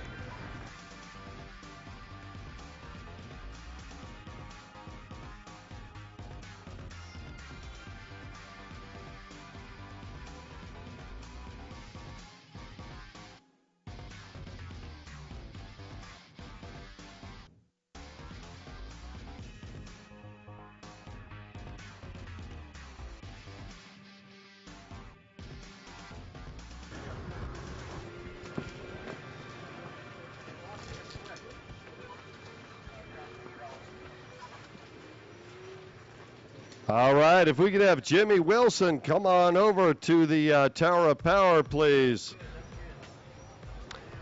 If his crew can tell him to come on over. Jimmy, I'd like to see you at the base of the Tower of Power.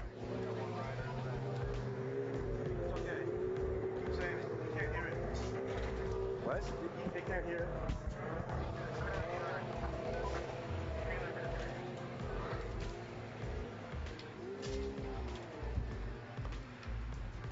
Jimmy Wilson, if we could have you over to the Tower of Power, please.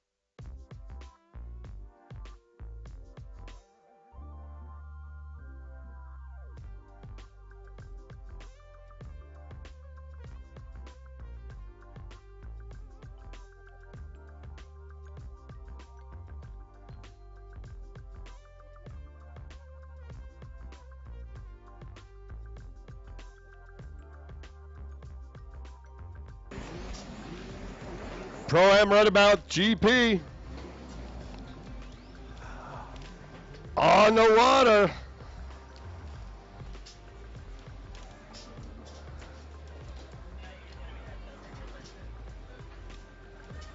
Oh, looks like Tukowski out on the outside.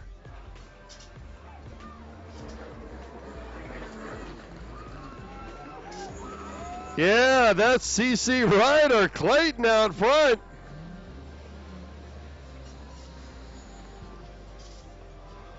Pro Runabout GP, the fastest boats on the water. Some of these machines easily capable of over 80 miles an hour on that long back straightaway. Claude Clayton out of Tupelo, Mississippi, riding a Sea-Doo for Judge Motorsports, Oakley and Giant Bikes.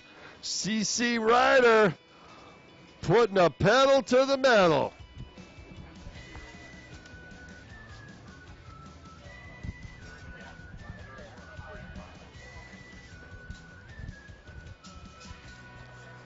All right, inside-outside split.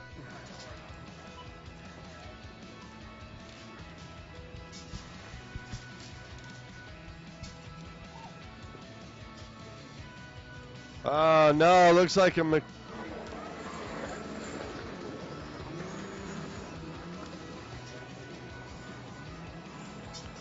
that is, looks like Corey Hyman in that second place position.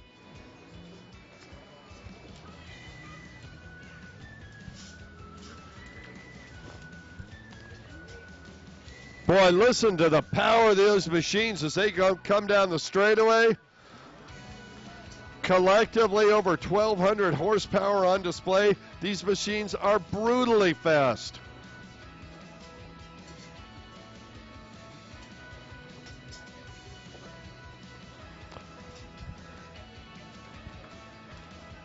CC Ryder making a turn off of the outside split. Coming down the straightaway in first position.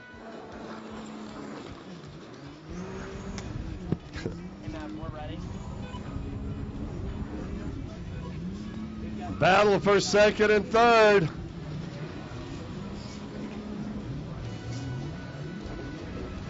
Corey Hyman in second. And I think that's Dylan Osborne in the third spot.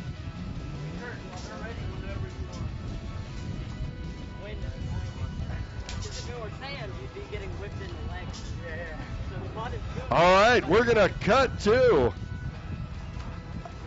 Rosie. Who you got down there? I am down here with Jim and Jimmy Wilson, a winner of our moto we just watched for Pro-Am Ski GP. Great ride out there, Jimmy. You were way out in front. What do you attribute to your success today? I really got to thank Tim Judge. After the first two rounds, we sent him our motor, and he worked his butt off, and it's showing that all the work is paying off. He's taking a lot of time away from his family and other jobs maybe, but it's really paying off. I really appreciate it. My dad and mom came out here, and my dad, even though I probably frustrated him more than it was worth, he helped me get my ski together the last 2 days with TJ's help, and I just can't thank them enough. We wouldn't be out front like we are without him. Well, you have a great boat, but you also have a great rider on there, so congratulations to you, Jimmy. Thank you, guys.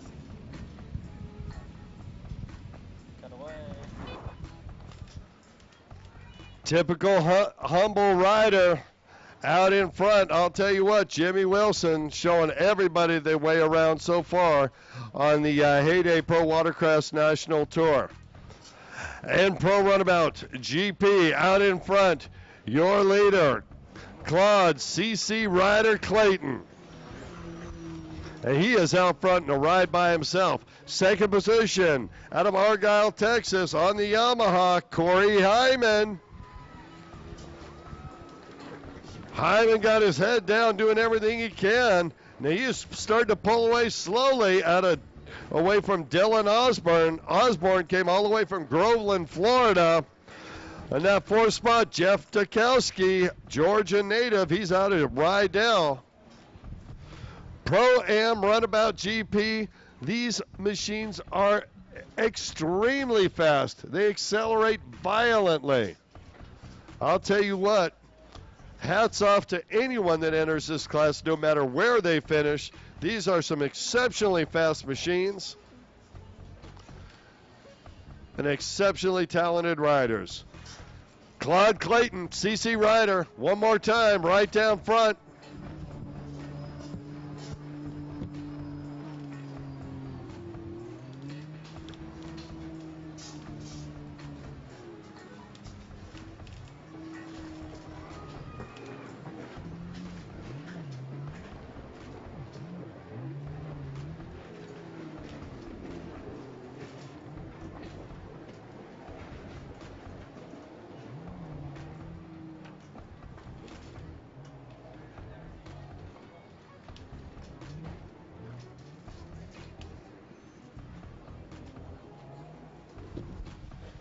Try and get a lap time, see what CC Rider is doing out there, because I'll tell you what, there are fish moving away from this course because he is boiling the water. Claude Clayton going to the inside, wants to check out this just in case he needs it later in the race. Smart move by your leader.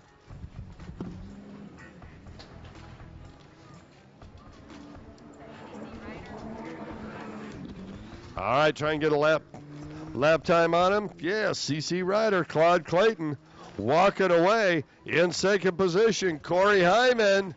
And look out, Corey, because Dylan Osborne's starting to move up, and Jeff Dykowski pushing him as well. All four of our riders on one side of the course this late in the race. I'm telling you, lots of talent here in Pro-Am Runabout GP. So GP Grand Prix, these are the fast of the fast out there. That's right. You put almost anything you can. The rules are stretched significantly for what you can put into these boats. It's not completely unlimited, but boy, I tell you, some of these boats, if you watch the acceleration, I mean, it is arm straightening, no question about it.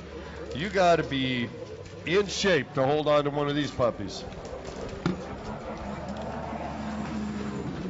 1 minute, 0.87 thousandths for Claude Clayton. Now 1 minute lap. Wow.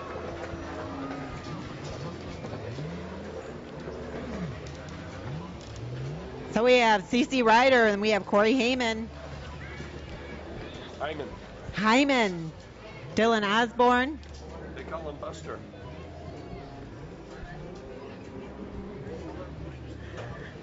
And Jeff Dykowski. Where's Troy Snyder in all this? I didn't see Troy Snyder on the line. I think there must have been some mechanical. Saw him at breakfast. Got to figure there's an issue with that boat. We're being overrun by Okay, coming up. Second lap in a row. Boy, I tell you, right at 1 minute. That is not easy to do on this course. A 1 minute lap time, spectacular. All right, race number 12, Sport GP to the line. We need Sam Nemi, Keith Dill, Michael Osborne, Johnny Smith, Wyatt Hayes, Billy Dearman, and Eric Gabriel. Come on down. Sport GP, race number 12. You guys are up next.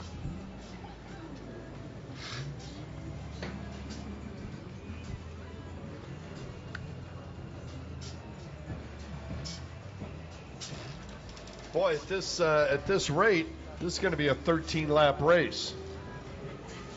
A minute a lap. They're going 12 minutes plus 1 lap in all our pro classes.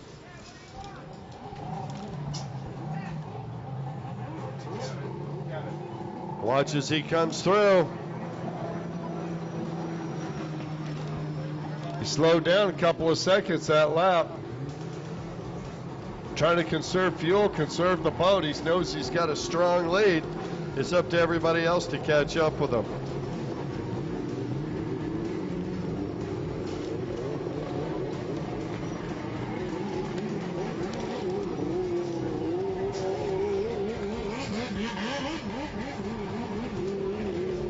Yeah, when I was downstairs, I got a different vantage point. From up here, you can't tell how choppy it is, but when you get down there, it's actually quite a bit more choppy than we realize. Yeah, it looks a lot rougher when you're on the boat, too. And you can tell on the back straightaway, we're seeing white caps all the way out in the lake. And, of course, that always means there's going to be some troughs out there.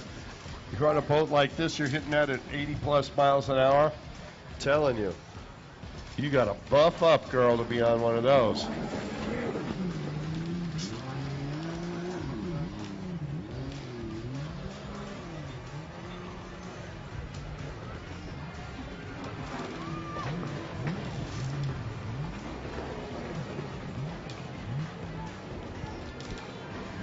CC Ryder out in front, his boat has a very unique sound right now. It's almost like a jet engine coming by.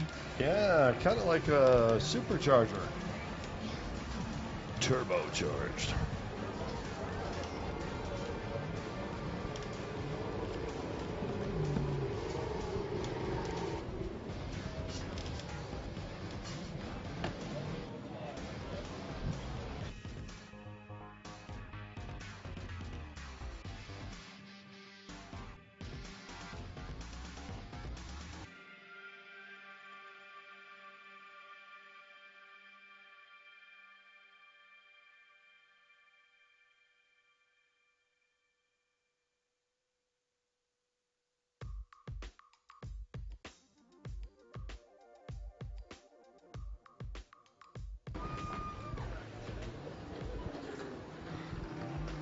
Boy, we got a lot of Dylan Osborne fans down there, I believe. You watch Corey Hyman. Hyman is just, he is all over that boat. If you watch him, you really watch him, he's doing everything he can to minimize the distance between every two sets of buoys, trying to catch up with Claude Clayton. But, boy, I tell you what, Clayton is just really on fire today. That boat is sounding good. He's making good decisions. Oh, white flag out.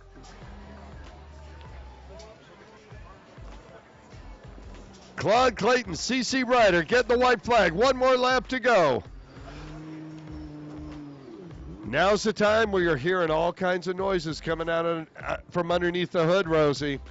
You've been out in front by yourself the whole time. All of a sudden you start hearing strange rattles, things that you didn't hear before. Clayton making the turn. He's going to come onto the back stretch one more time. Oh, and Clayton continues to accelerate down the back straightaway. I'll tell you what, there's not a lot of boats on the water, but the ones that are on fire. These guys are really putting the pedal to the metal. Look at that. Second, third, and fourth have been working hard the entire race, battling back and forth. Positions haven't changed, but the distance between them has. Folks, when he comes around, why don't you give a big round of applause, your wire-to-wire winner, CC Ryder Claude Clayton. Clayton on that 114. I'll tell you what, throwing it down. Second position all the way, Corey Hyman. In third, Dylan Osborne. And in the fourth position, Jeff Dykowski. Wow, that was moto number 2, Pro-Am Runabout GP. All right, so we'd like to get Claude Clayton to come on over to the Tower of Power for an interview if we could. If his pit crew could let him know to come on over as quickly as is possible. Thank you very much.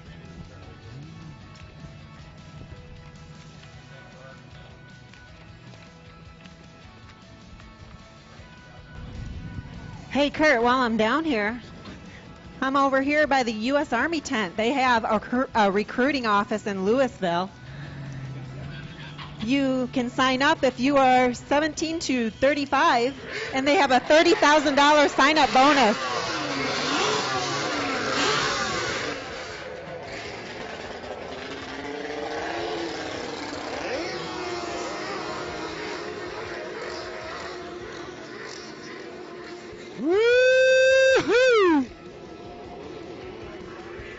Check it out there. Hitting and getting. Sport GP is on the water. Looks like Billy Dearman out front. Nemi right behind. Keith Dill is on the outside. Here comes Dearman with Nemi right there. Nemi jumping the wake. It's Dearman, Nemi, Dill. Osborne making a move. Will it stick? No, it will not. Boy, Michael Osborne out of St. Petersburg, Florida, came on a charge. Trying to jump into that fourth spot, was not able to make it. Billy Dearman out front. So for those of you that don't know, with Sport GP, most of these machines came with, all of these machines now came with twin-cylinder motors. Almost all of them have triple-cylinder two-strokes in them now. Love the sound of the boats in this class. Yes, they're a little loud. I love the sound of race boats in the morning and the afternoon. You know what the heck, I'll listen to them all night long.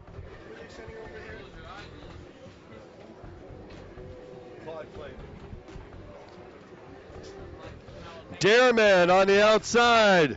Here comes Nemi. Nemi went to the inside. He started to pull up on Billy Dearman. Sam Nemi, the wily veteran, as is Dearman. Both of these guys been on doing this a long time. Keith Dill putting the pedal to the metal of the third spot there. So Nemi won moto number 1. Dearman was second. Dill was in fourth. Johnny Smith on that 72 was third. Points are going to be interesting. Remember, this is moto number 2 of 3.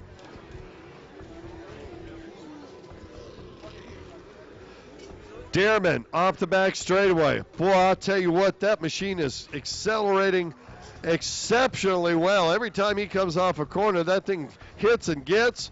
Sam Nemi chasing him on the outside. Top 3 going inside, 4th going outside.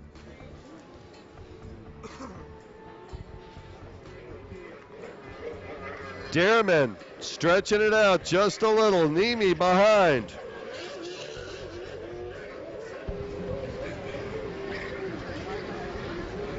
There goes Dill.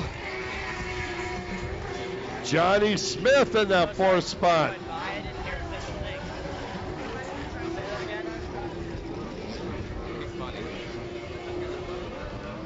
All right, well, the boats are on the other side. Rose, who you got down there?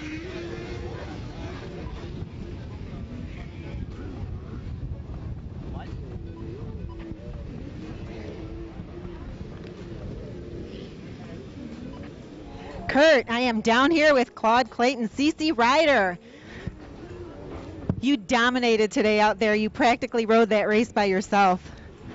Who do you want to thank? Obviously, I need to thank Sea-Doo and Judge Motorsports for helping me get together an awesome ski for Runabout GP. This is the first race where we've had that ski, and we had a little bit of an issue in Moto 1, but got that fixed, and we're able to put on a good showing in Moto 2. Excellent job riding out there. How did you get the name CC Ryder? A long time ago, Mike Young, an announcer and race promoter, gave it to me, partially because I'm from Tupelo, where Elvis was born, and my initials are CC, so it just stuck. Well, great job racing out there. Good luck in moto number 3. Thanks, looking forward to it. Back to you. All right, thanks so much. Congratulations once more to Claude Clayton. Great job out there. Out in front right now, Billy Dearman, Big Bad, Belly Belchin, Billy Dearman. Dearman been doing this a long time, usually at the front of the pack, right behind him, Sam Nemi. Oh, and I'll tell you what, Keith Dill has been pushed back. It looks like Johnny Smith up in that 3rd spot.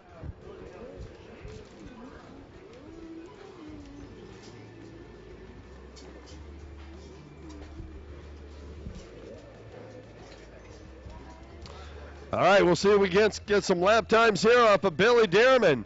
Boy, Nemi coming up right behind him. It's Dearman, Nemi, Smith, and Dill.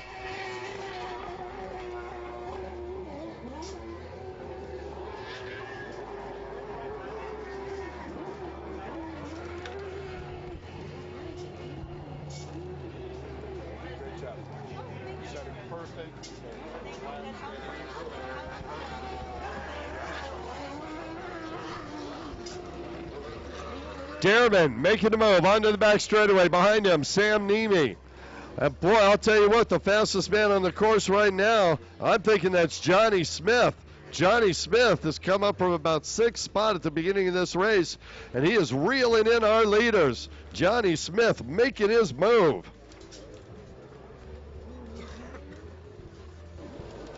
Dearman on the outside, Nemi on the inside. Smith on the outside.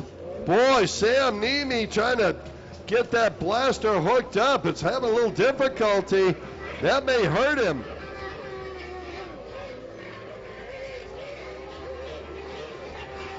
So I'll tell you what, that was 1 minute and 11 seconds for Billy Dearman. That is only 11 seconds less than a full-on open runabout GP. Dearman continuing to lead, Nemi there, but look out, Sam. Here comes Johnny Smith. Smith, sponsored by Hydroturf, Shark Energy, YourRules.com, Novi Tech, Jet Left, and Exotic Signs. Johnny Smith out of Mims, Florida, making his move.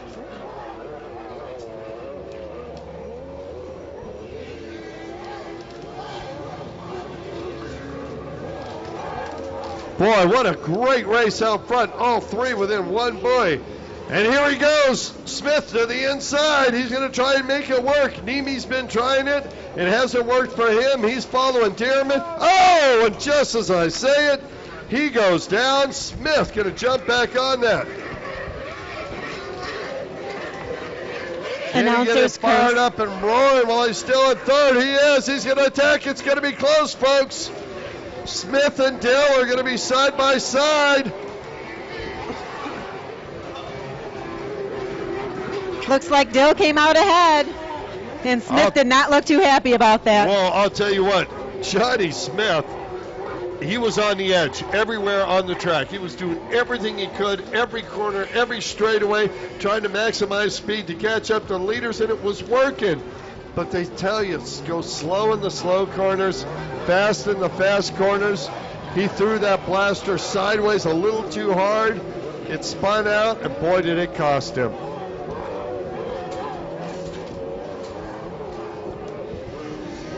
ahead, Dilly Behrman with the lead. Dilly Behrman. Dilly Behrman. Out in front, Dilly Behrman. Oh, I mean Billy Dearman. He's so fast, he's got two names.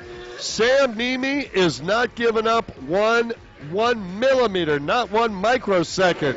Sam Nemi is in full-on attack mode. He has been this whole race. He's looking around to see nobody behind him. All he's got to concentrate on is staying out of the pump wash of Billy Dearman and trying to get a little bit more acceleration out of that boat. Wow, I'll tell you what a great race, Rosie.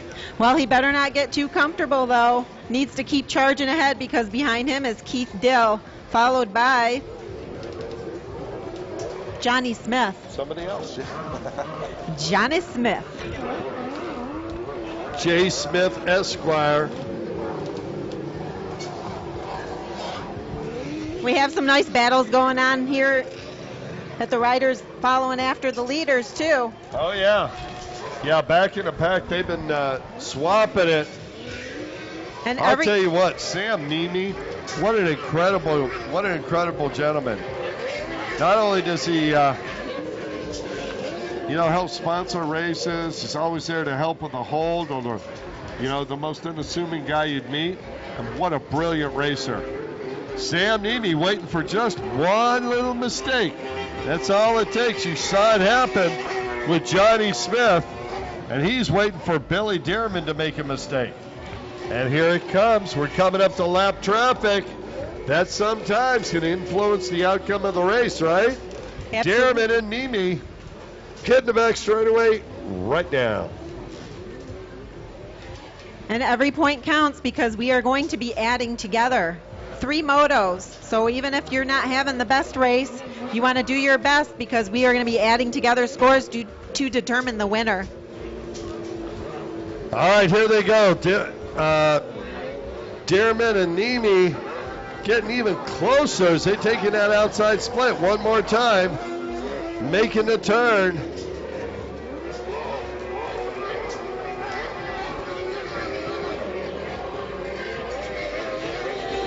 So they are about a minute and 10-second laps here.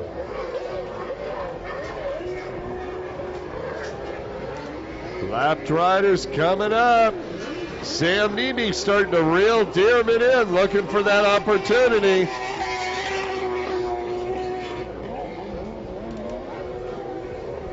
Doesn't Johnny's boat just sound angry?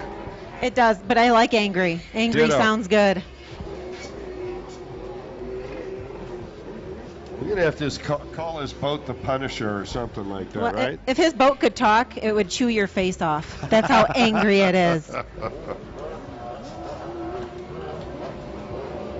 Yeah, I used to say like a herd of bumblebees, but now I'm thinking it's more like a bevy of yellow jackets. A swarm. That's what it is. Someone's off. That was your leader, Billy Dearman. We're talking about waiting for a mistake. Sam Nemi taking over. Michael Osborne sees the leader coming. Blue and yellow flag, I believe. Osborne going to move over. Sam Nemi. Look out, Sammy. All of a sudden, Keith Dill feels like he might be in a position to move up. And Dearman's going to be all over the back of Johnny Smith now.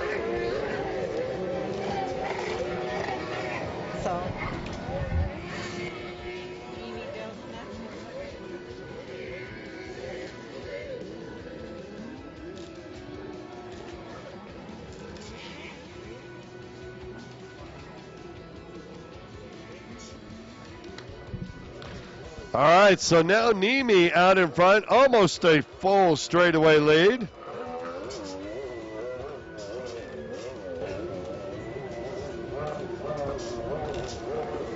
Nemi on the outside section of the split course, just flying through there. Now that he's got some clear water in front of him and a white flag, Sam Nemi's not letting go. Looks like Keith Dill took the inside track.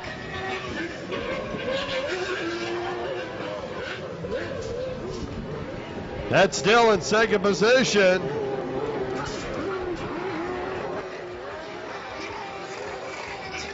Yeah, that third spot, Johnny Smith. Well, I tell you what, there's some distance between all of our competitors. Billy Dearman comes by. Get back on that boat. That's good to see.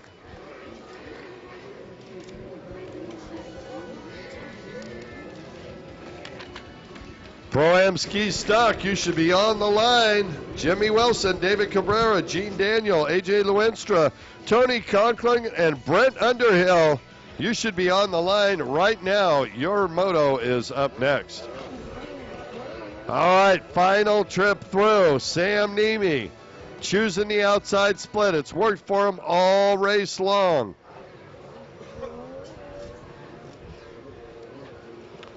Boy, and we hadn't talked about Gabriel at all so far. He must have taken a hit the eject button.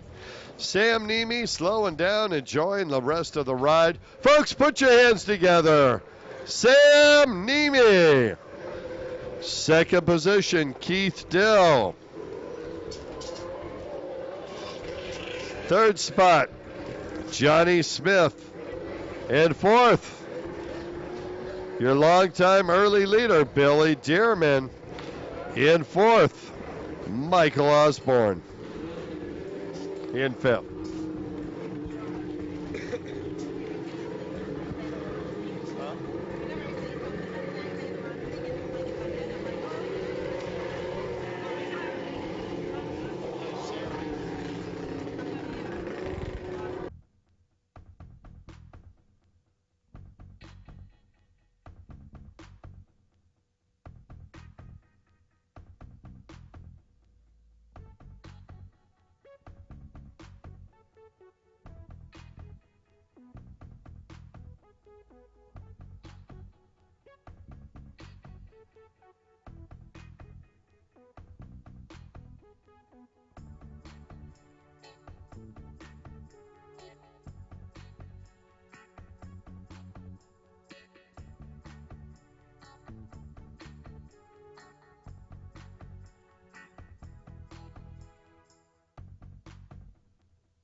All right, if we can find Sam Nemi. Sam, if you've got the energy to come on over to the base of the Tower of Power, we'd like to interview you, please.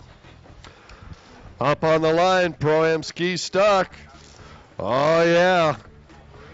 Moto number 2 on the number 13 boat out of Charlotte, North Carolina. Sponsored by Judge Motorsports, Hidden Trails Motorsports, Broward Motorsports, IPD Graphics, and Fly Racing, Jimmy Wilson.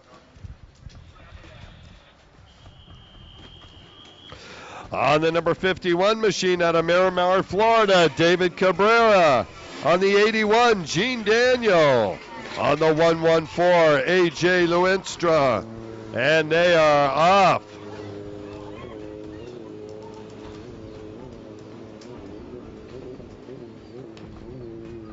Hey, Carson.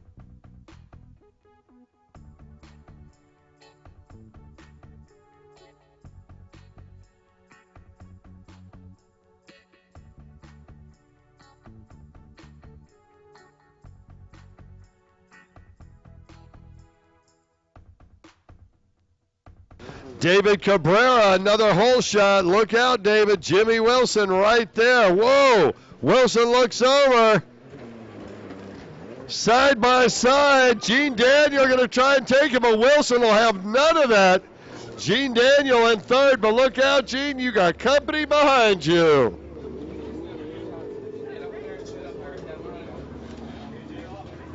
All right, David Cabrera out in front. Up and oh! I'll tell you what, Cabrera rolling the dice with that kind of approach to the log jump. But he made it through this time. Wilson in second. And Gene Daniel in third. Remember, that log jump is the great equalizer. Doing well. How about yourself? Funny to see you out of uniform. That's what I said. I have it in the car. I need to. Did you get to watch any of the live stream? No, so I was at we were also doing a half marathon.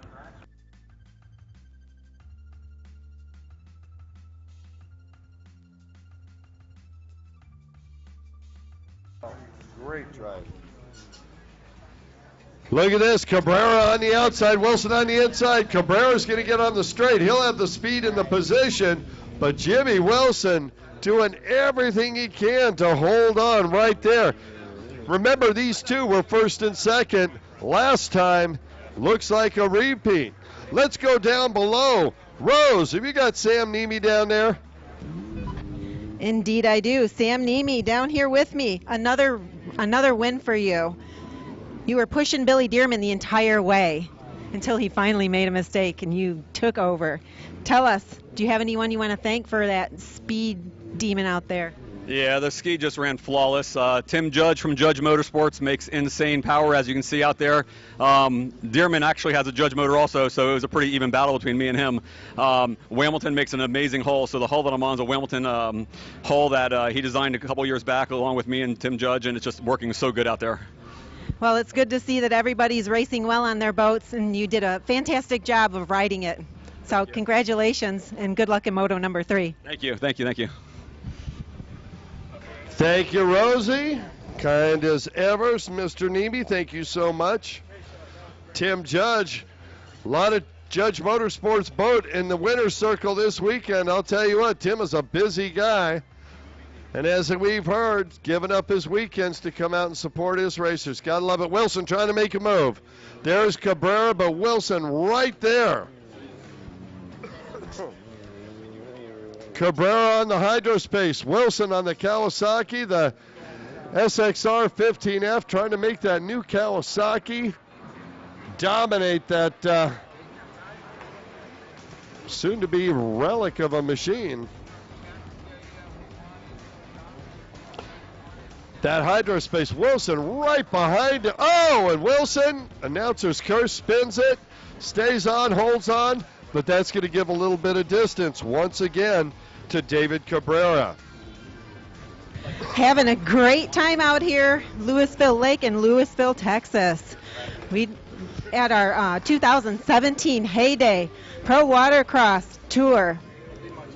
We'd like to give a special thanks to Heyday Wake Boats, Broward Motorsports, Shark Energy, U.S. Army, Yamaha, Sea-Doo, Jet Trim, Scat Track, Watcon.com, and HydroTurf, with live web streaming brought to you by Charleston, West Virginia. Couldn't ask for a more beautiful location. Thank you, Lewisville Convention and Visitors Bureau. Deep roots, broad wings, and bright future. We'd also like to thank the U.S. Army Lewisville Recruiting. Sergeant Abney's down there. He informed me over at the U.S. Army tent. If you go down, sign up. The age range is 17 to 35, and they have a $40,000 sign-up bonus at the Lewisville Army Recruiting Station. Go Army.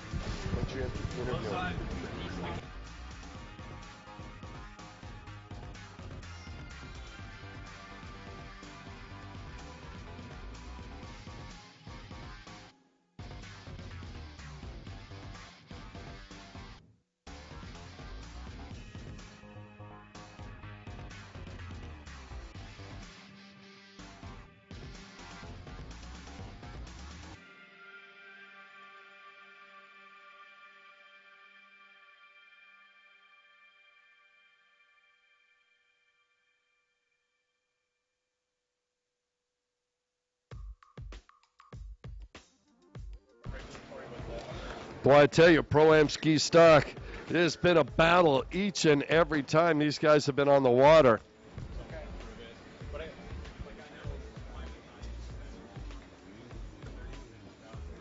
Thank you.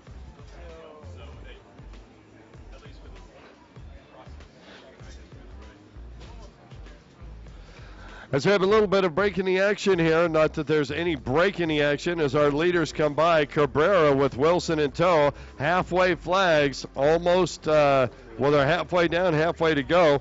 We had a ring that was returned to us up here at the Tower of Power. If you've lost a ring and you can describe it, come on up. We'd be happy to get it back to its owner or take it to a pawn shop. We're kidding, yeah. Oh, it must be yours. It's circular. Great description. So, no, seriously, though, if you lost a ring out here, somebody returned it, was kind enough to bring it up to us, take a look at all of your digits. Make sure you got all your hardware. If you don't, come on up, give us a description.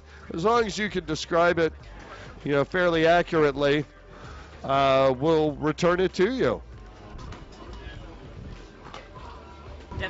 Someone hit the eject button over on the log jump, Kurt. Do we know who it is? But I can look into. Well, by process of elimination, I could probably figure it out. Make it happen. It's a 114, AJ Lewinstra. AJ Lewinstra getting a... All right, look at this. Going to make the move. Cabrera and Wilson. Cabrera on the straight. But here comes Wilson on fire. Wilson making a move. Looks over. There's Cabrera with speed. Wilson way back on that SXR 1500F. Oh, David Cabrera will not give an inch. Wilson right there again. Look at these two side by side. Far right-hand side of the track. Cabrera's got the inside. Wilson going to sweep. Keep the power up. Look at the log jump. Look out. Oh, we're not going to use the log jump. Can Wilson get in? Lap rider in front, Lewinstra. Check it out. Oh. Wilson sticks it hard. They were side by side. Cabrera still in the lead. Here comes Wilson once again.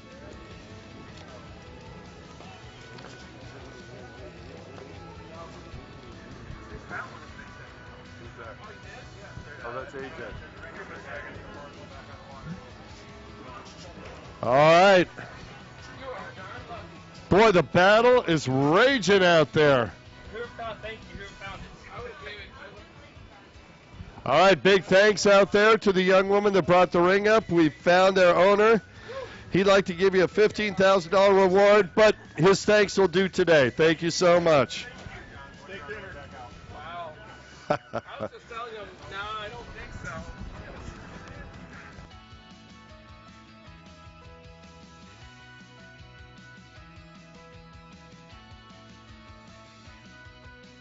You know, I was just talking with A.J. Handler, our promoter, the head of our group here.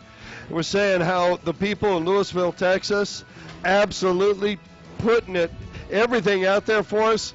How about that? That was a gorgeous, I didn't want to say anything. That was a gorgeous platinum ring with a lot of diamonds in it. And what does she do when she picks it up? She brings it up so that the owner can find it. I'm telling you, Lewisville, Texas, I hope you have us back. We've had a phenomenal time here. We thank you so much. And for that young woman that brought that ring back, bless you so much. Hope you get that in return. Karma has a way of rewarding you. All right, back to the water. Unfortunately, A.J. Lewinstra pull off. He's got a little injury. They're taking a look at him. We're getting that boat cleared off the route, and the log jump is going to be open. Where's our leaders?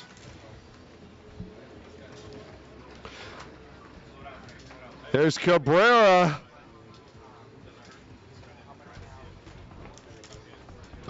Looks to me like Wilson took the lead over.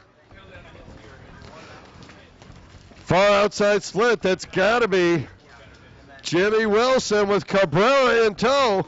So while we were up here talking, don't know what happened, except that Jimmy Wilson sticking to it, made the move on Cabrera. Wilson looking over, looking back at Cabrera. I don't know what's going on there, but looks like Wilson is going to let Cabrera by.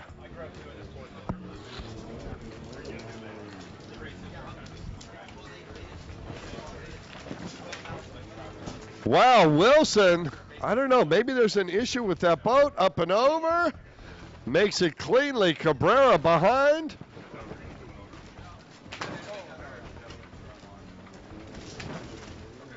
Wow, I don't know what's going on there with Wilson and Cabrera. Wilson might have just been taking a breather. He's been in full-on attack position for multiple classes today, Rosie. Maybe he's just getting a little tired. Well, that would certainly be expected when you're running multiple classes like that. That is a lot of laps to do. Check it out, Wilson. End of the back straightaway, going to make a choice. Where's he going, inside or outside, Rosie? Well, if he's getting tired, I would think that he would want to choose the outside because less turns means less effort. There you go, and higher speed, and he's using the all the power of that four-cylinder, four-stroke SXR 1500 to good use. Jimmy Wilson in the lead, second position. David Cabrera. Now remember, Cabrera won Moto number 1, Wilson was second, so they're flopping. It's going to be the third round. The rubber match is going to make the difference in this class, assuming they stay the way they are. And I'll tell you what, I'm looking at the body position of those two men. They are both whooped. They are tired. They're stretching their back out, and every opportunity between corners, between buoys. That's when it counts, though, when you're pushing yourself. You're tired. You're ready to be finished. You still have to keep pushing until you get that win. Yeah, you know what they call it right now? Survival mode. Look at the difference between Wilson and Cabrera. Cabrera has resigned himself to second position. Wilson just stretching his back out, backing out of the throttle, the whole back straightaway. Don't get me wrong, he's still pulling 50 miles an hour. Looks over his shoulder, he's like, man, I got to get off this boat, stretch my back out. He'll get the chance soon because our white flag is out, which means we are on our last lap of the race. He's going to come over and going to have to do another interview, Rosie. Makes the turn. Folks, put your hands together. Another race win for Jimmy Wilson. Second position. Hard fought David Cabrera. And Cabrera doesn't go through the checkers. Oh, no. Cabrera didn't go through the checkers. Oh, I see the wake. Yep. Wilson did because Norm, having Norm. Norm, see Cabrera missed the checker buoy. Ask him about Wilson. Hey, did Norm? Did Jimmy Wilson do it? Yeah, he did.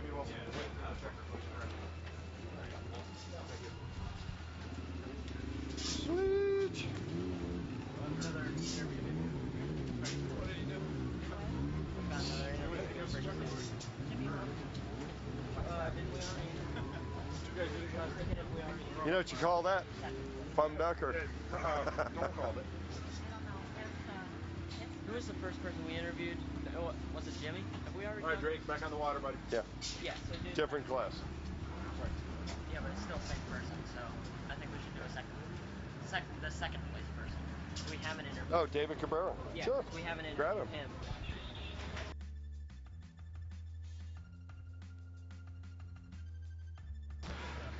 David Cabrera. If we could have you come on over to the Tower of Power when you got a minute, David Cabrera. Another great race win for Jimmy Wilson. Norm, as the quakes calm down, send them to the Air Force. Did they reach out to you, or did you?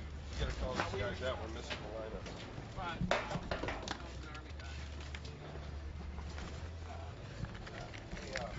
All right, on the line, Pro-Am Runabout box stock on that number 8.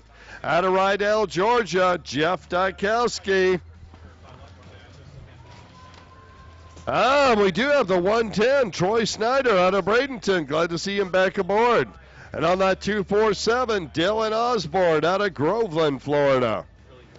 So Florida, Georgia, all Yamaha mounted. Pro-Am Runabout box stock, lock, cocked, and ready to rock. We need David Cabrera down to the. We're heading down, David.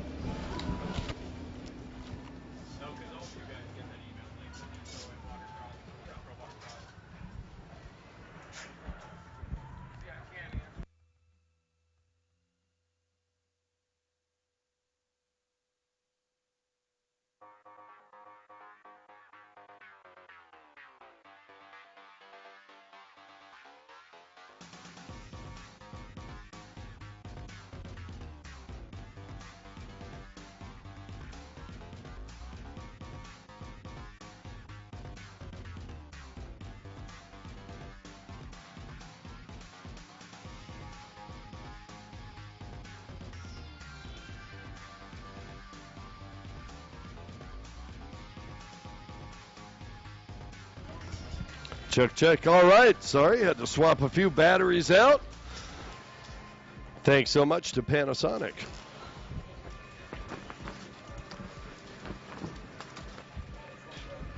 Rosie, were you able to find David Cabrera yet?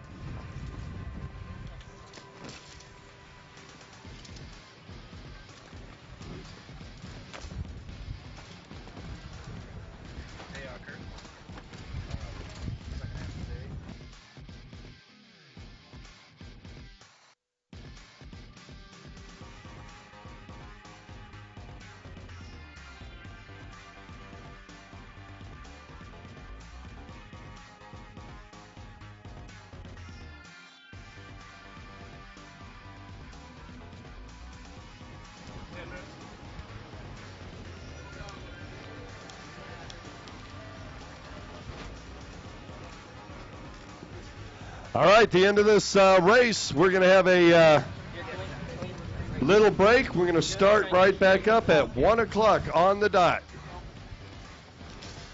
Rosie, are we ready? Yes, we are, Kurt. I'm down here with David Cabrera. You and Jimmy battling it out. Great racing. Who would you like to thank for making that boat so fast?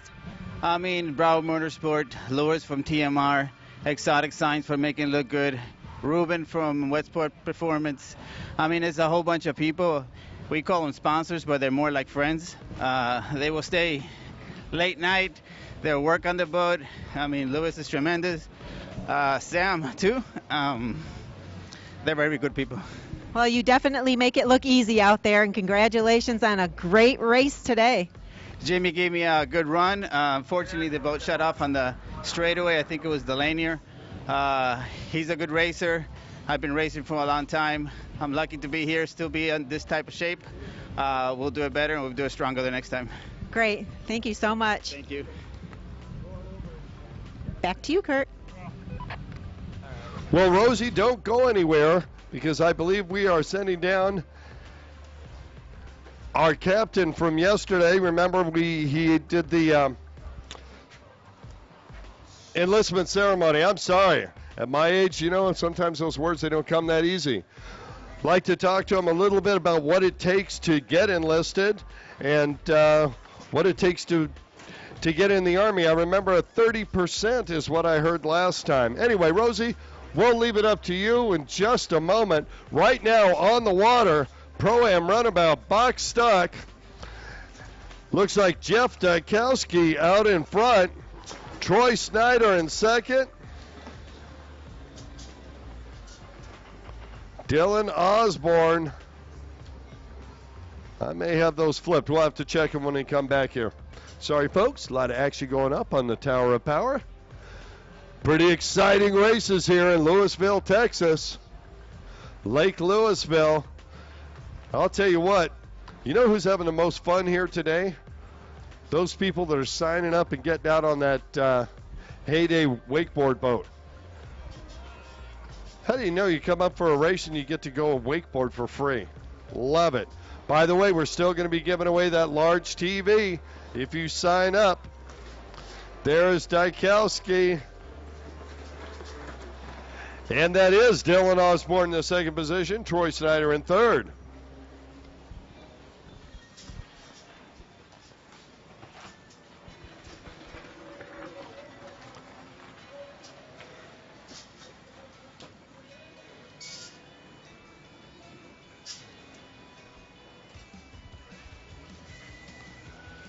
Pro-Am runabout box stock, final race of motor number 2. So we'll start motor number 3s at 1 o'clock. Rosie, I see you have some company down there as well.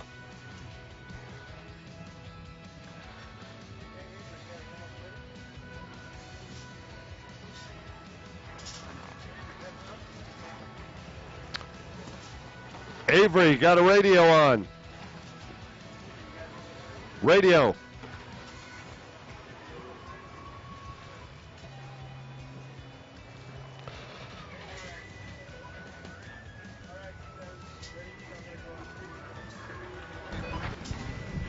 Kurt, I'm down here in front of the Go Army tent with Sergeant Hernandez. She is out of the Lewisville recruiting station in Lewisville, Texas.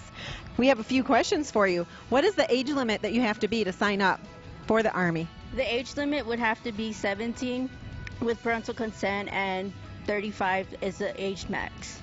Good, good. So do you sign up for active Army, or is it for reserves, or you do both there at the Lewisville recruiting office? You can do both. Most people, they tend to do reserve if they're actively in college, but if you're not doing any work or any like that, most people go reserve, active duty, sorry. So a lot of people that sign up for a reserve, they're getting some college or getting money to try to go to college. So do you have any kind of sign-up bonuses? You do. You can get up to $40,000 per bonus, depending on what job you choose. Okay, so it sounds like a really great opportunity. So if you'd like to check it out, go to the Lewisville recruiting station in Lewisville, Texas. Yes, ma'am. Lewisville, Texas, right here. All right, Sergeant Hernandez, thank you very much. Thank you. Back to you, Kurt. All right, Rosie, thank you very much, and we appreciate the U.S. Army, every veteran, and what they've done for us. We so thank you and respect what you're doing. I'll tell you what, as a young person, there's very few things that you could do to support your country, anything better than joining the U.S. Army. Out on the track, Pro-Am runabout box stock. Jeff Dykowski continues to lead. Boy, I tell you what, though, Dylan Osborne not going to leave it, not going to make it easy for him. Osborne trying to either split he can, trying to catch up.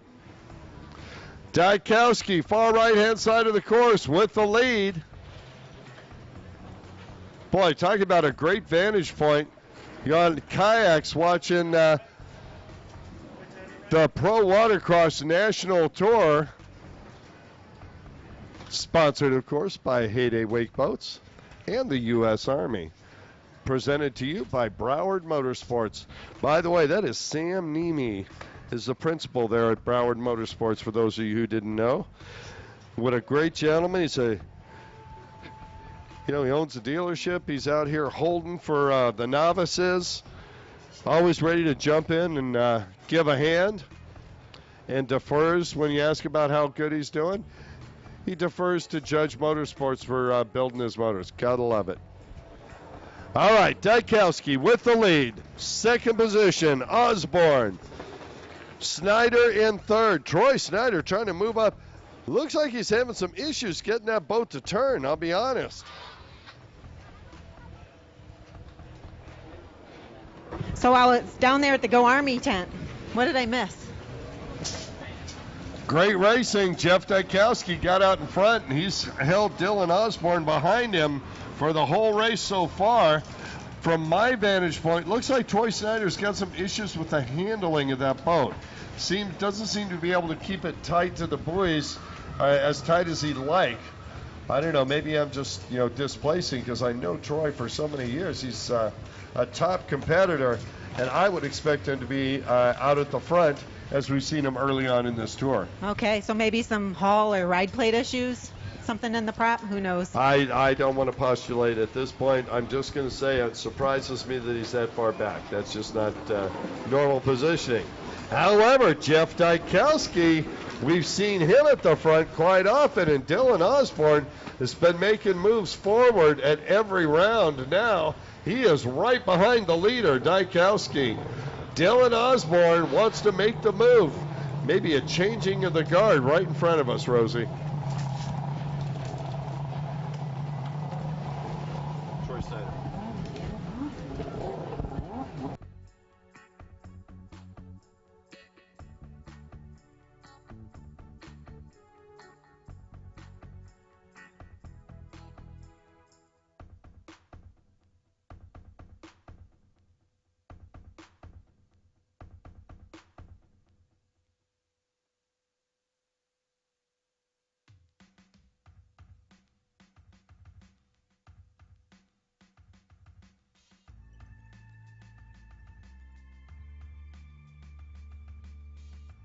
Jeff Dykowski coming across the line. And as usual, Dylan Osborne right there.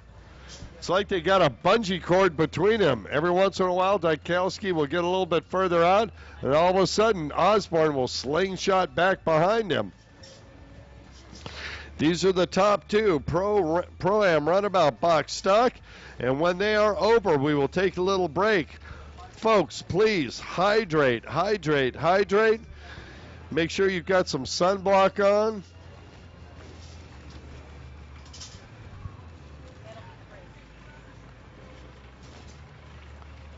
And did I say hydrate? I mean hydrate some more.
Take a look. Dylan Osborne made the move just in time for the white flag.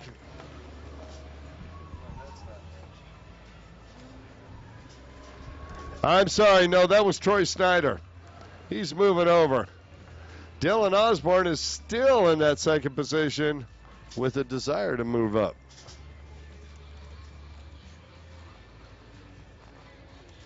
Great sportsmanship by Snyder, getting out of the way so Osborne can make a run. Final time on the back straightaway, Jeff Dykowski. Second position, Dylan Osborne in third, Troy Snyder.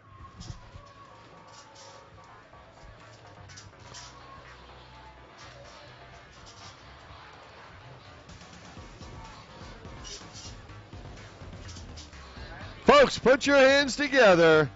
He started in front, and he's finishing there. Jeff Dykowski, your wire-to-wire winner, Pro-Am Runabout Box Stock.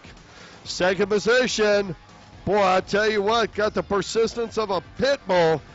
Dylan Osborne, not able to make it this moto, but they got one more to try.